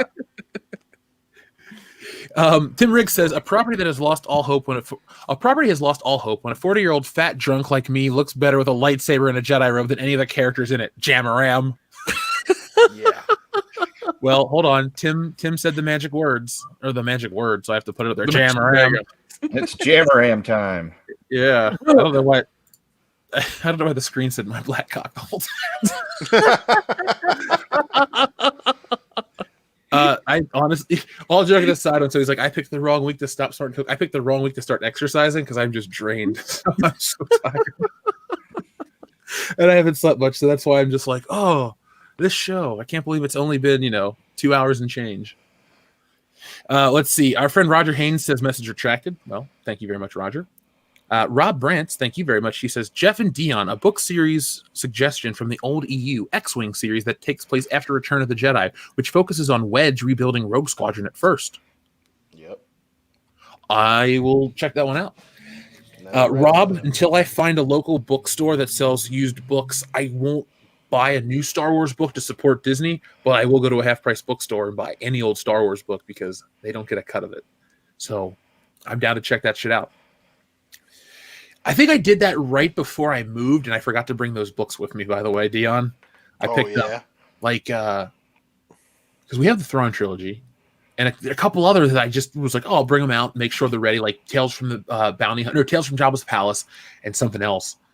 And I was just like, oh, cool, I'm going to read some Star Wars books, we'll make some content for the channel, and then I just, forgot. So this year we'll do it. SH Rebels 08, thank you very much for the coffee super chat sticker. I could really use that right now. J-Pat says, Dion, if you want dark Star Wars, try the new Jedi Order series. The first book kills a main character and gets darker the further it goes on. Yep, I was reading the new Jedi Order series. I still got to finish it, but yeah, man, it's pretty crazy. Moon was a real bitch. So Dion, at first when you're like, oh yeah, I like to read Star Wars books, I'm like, yeah, of course I know you do. And I saw your little collection, and I was like, I'll get some books one day. I come up to visit folks, and Dion has this spare bedroom, and he has these giant totes, and they're just full of Star Wars novels he takes to the bathroom and reads. Like, I'm like, oh shit, Dion, you really have read every one of these fucking books. He's like, yeah, man, we just don't talk about it ever. But you're like the low-key expert on some of these storylines. Yeah, every like late at night when he's on the podcast, he goes into the wiki and corrects things. Yeah. This shit really pisses me off, boys. He's more fan. He puts on his blue blockers and just goes to town. Okay. What am I, 70? Hey, Grandpa with an attitude. You live in Angel Grove? Yep. Honey, where are my blue blockers? Go Big Boar or Go Home says, is it just me or does Ram Jam sound like a gay porn star who does scenes involving anal fisting? That's exactly well, I mean, you're not wrong. He hangs around with Leo Gayass or whatever his name is. Leo Gayass. Yeah, coincidence? I think not. Listen, our boy Big Ron is probably going to go to jail, so we need a new hero on the porn scene. Ram Jam Ram. Ram Jam might be the world's greatest porn star name unintentionally. Yeah, but he's also good with the Force and a lightsaber. That's right. It turns red and throbs when he's about to fight evil. Is that like Bilbo's sword from Lord of the Rings or whatever? It shines blue and vibrates when evil's near. Yep, needle bane or whatever it's called. I made a Lord of the Rings reference. I am really I'm uncomfortable. proud of you. I'm glad you're proud. It's awkward. Who am I? It was your first one, and you did good. You did good. Who is your daddy and what does he do? Oh, shut up. Anyway, TLJ Screwjob says, I always hate this way too short time frame thing. The Jedi are supposed to go from wise and noble to bureaucratic dogs in 200 years? Yes, exactly. Yeah, Exactly. Don't understand the property. It takes at least 800 to get old and bureaucratic. Okay, come on. Those are the numbers. Is that what happened here in the? Well, shit, we're not even 800 years old yet. So. Is that what happened in America? Yeah, like, wait, yeah. In that case, our country's only just over 200 years old. I guess we kind of prove this theory right then, don't we?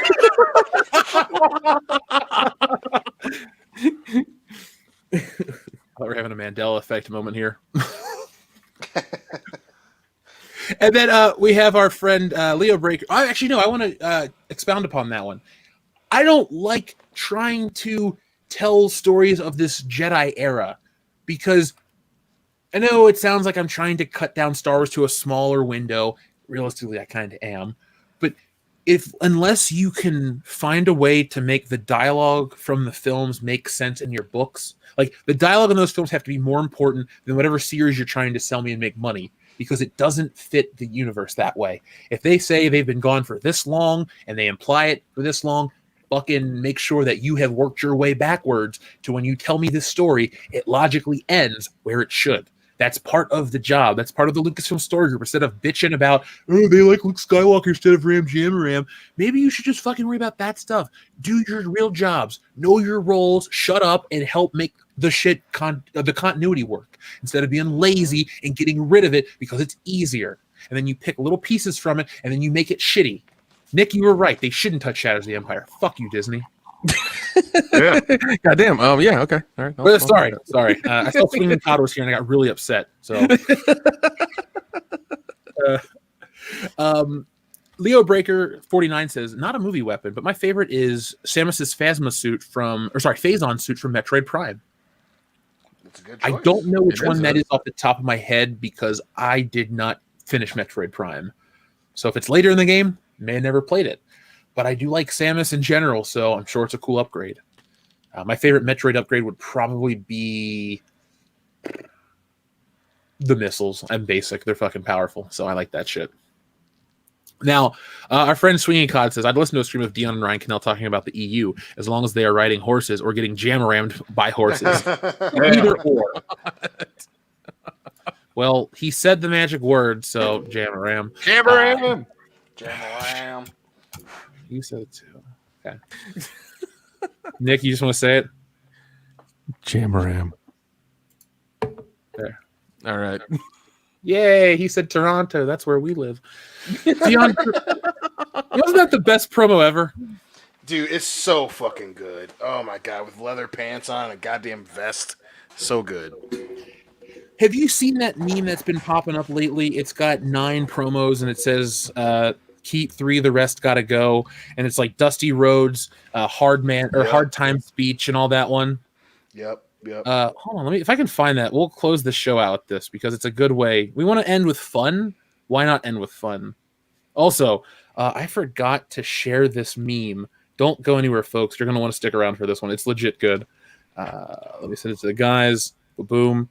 And then you guys can see it. First off, our friend TLJ Screwjob says, though, one reason I love Knights of the Old Republic 2, 4,000 years ago. Yes. That is an acceptable time period. So, also to the listener out there that sent us this meme, you win forever. This is one of my favorite ones. So, what do you think of it, Nick? I love it. It's got your wife in it. It does. that basmati whore. Oh God. What do you think of it, guys?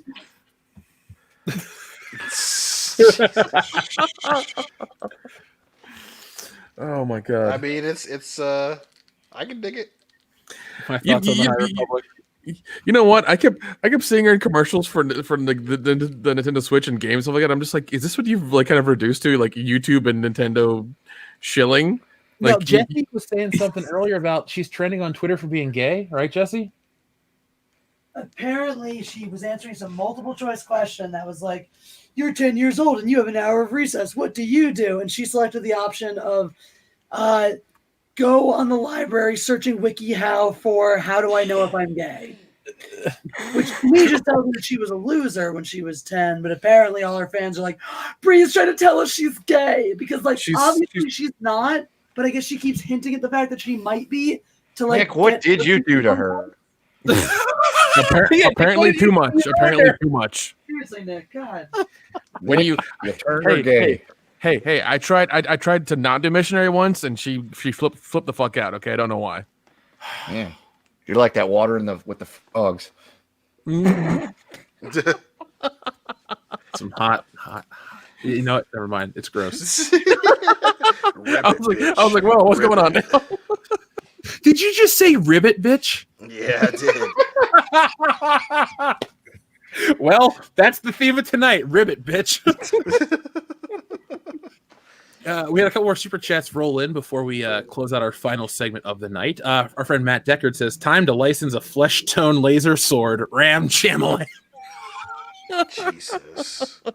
You know what? That's close enough. There it is. Damn Flesh colored. God. TLJ Screwjob, thank you very much. He says, Ray, Finn, Poe. One gets the Stone Cold special from Owen Hart. Who is it? Not the actors, obviously. Okay, I love this question.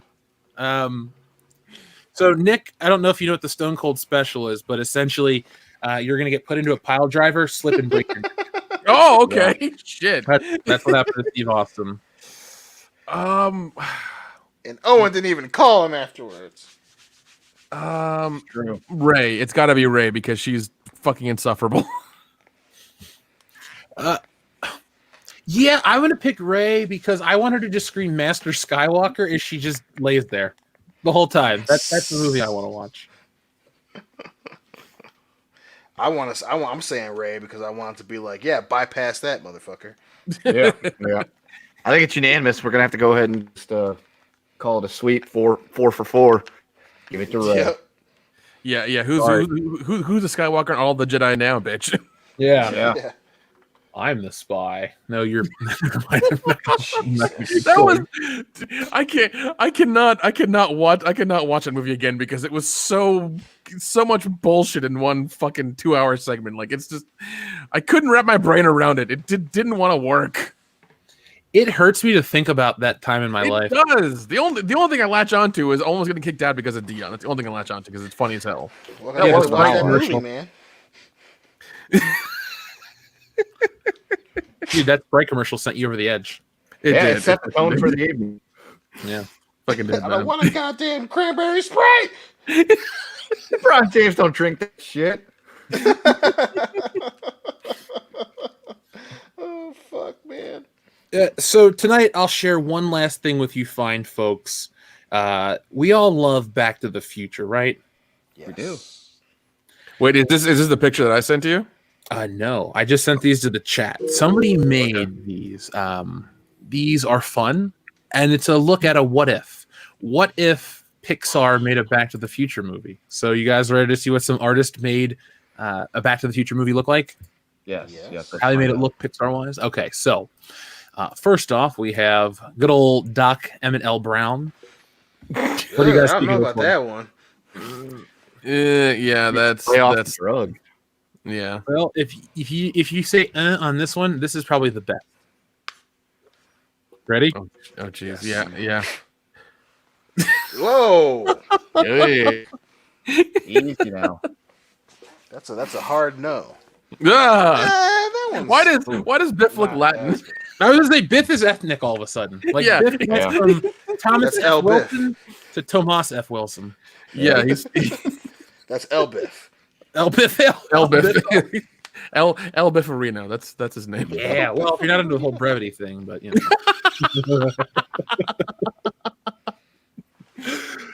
And then up next we have Lorraine Baines. That one turned out okay. Kinda, yeah. And then finally, good old George McFly.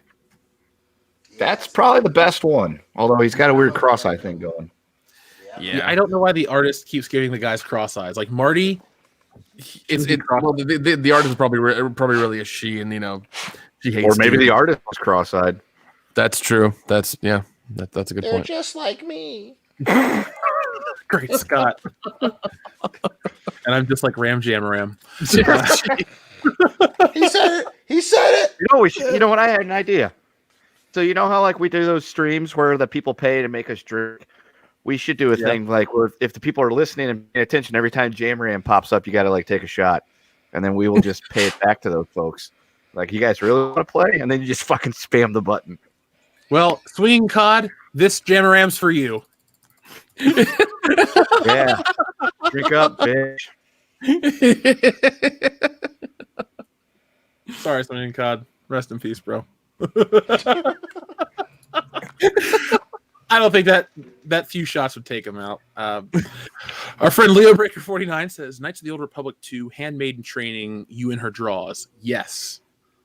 I need to play that game. I'm pretty sure it's backwards compatible on the Xbox. So, folks, if you want to send us one that we can stream on Twitch, there's the P.O. Box. We'll gladly play it. Our friend Leo Breaker also says, I pick Hollow Man. Why? Because her only redeeming quality is she died. I mean, Jeez. Oh, man. Harsh, but okay. People today. Our buddy Ninja Lawyer Steve is here. He says, Biff looks like a blow-up doll.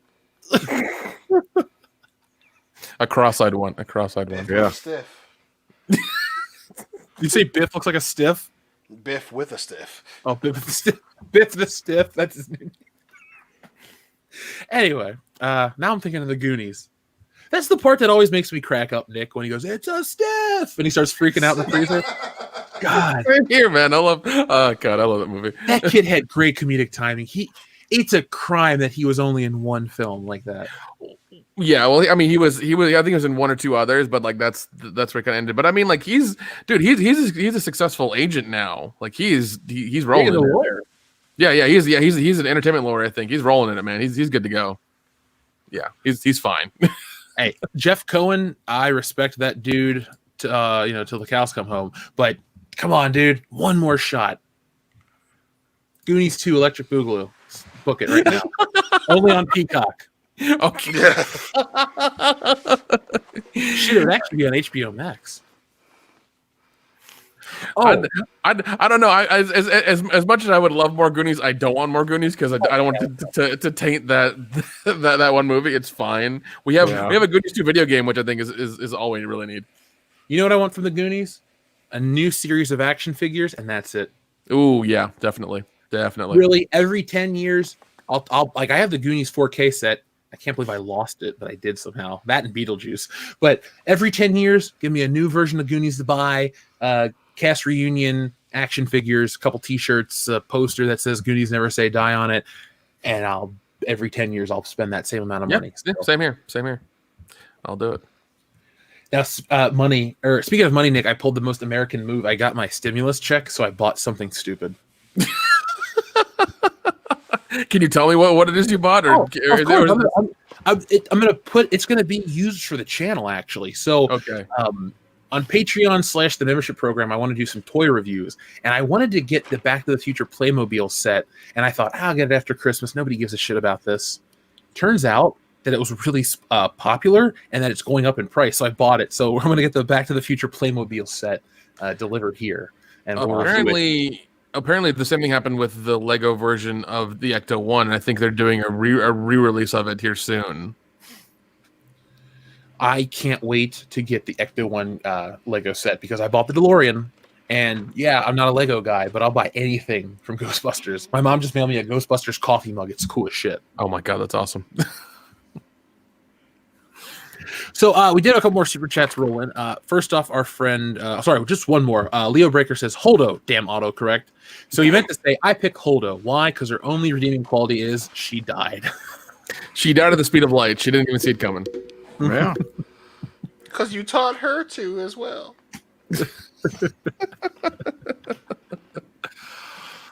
So, guys, is there anything else you would like to cover tonight? I'm looking at our list. I did have this dumb note for some reason. Have you ever heard of a film called The Warriors of Virtue? It sounds familiar, but I don't think I know what you're talking about. Yeah, I kind of remember it a little bit, but I wasn't in the plot. Long story short, I hate that movie. And it was on TV today, and I don't know what I was going to say about, let's talk about The Warriors of Virtue, but that's it. We covered everything. I hated it. I just wanted to say All right. Yeah. Fantastic. Yeah. So, boys, is there anything you guys would like to say before we go off air? Free yayo. All right. Subscribe to our Patreon if you want to hear if you want to hear our spicy takes on a bunch of things we couldn't talk about and couldn't say on YouTube because of reasons. Subscribe to the Patreon because we can be a little more free with our speech on there. So Yeah. Jammer him. Nope. Shit, you said it. I gotta press the goddamn button. I should make a Leox Gayaski one as well, but You should. Yes, the kangaroo movie.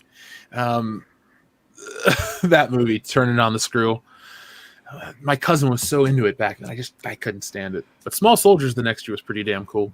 Yep. And no, Sweet Pea, I would never talk shit about The Warriors. The Warriors is one of the best movies of all time. The Warriors are a great movie.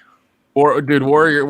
The Warriors is awesome. That's another movie I think they have like action figures of and stuff like that as well. They have toys of that I need to acquire. I wanted to get the Mezco 1/12 collection. They did a 4-pack. It was Ajax and Swan and 2 of the Baseball Furies. But it was like stupidly expensive. And I was like, I like the Warriors, but if I'm going to drop this kind of money on a toy, I better get a hot toy because Mezco is cool, but I don't like that style enough to drop that kind of cash. It's got to be something bigger. Yeah, definitely understand that.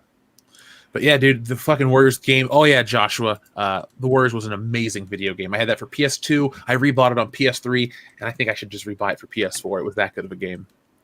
Yeah, it was a lot of fun, man. Yeah. I think they even came up with comics about them like going to jail or something like that, and them getting out. And there was a whole like I think it was like a 4-comic series they came out with, after the movie kind of thing, to keep the story going. Now, my number one complaint, besides Sweet Peas about Ajax, yes, he should have been kept in the film, is the fact that the Warriors shares the same distinction as Star Wars. It does not have its original release as widely available as its special edition. Actually, when you go to streaming sites, you get the special edition, and you think, oh, what's the difference?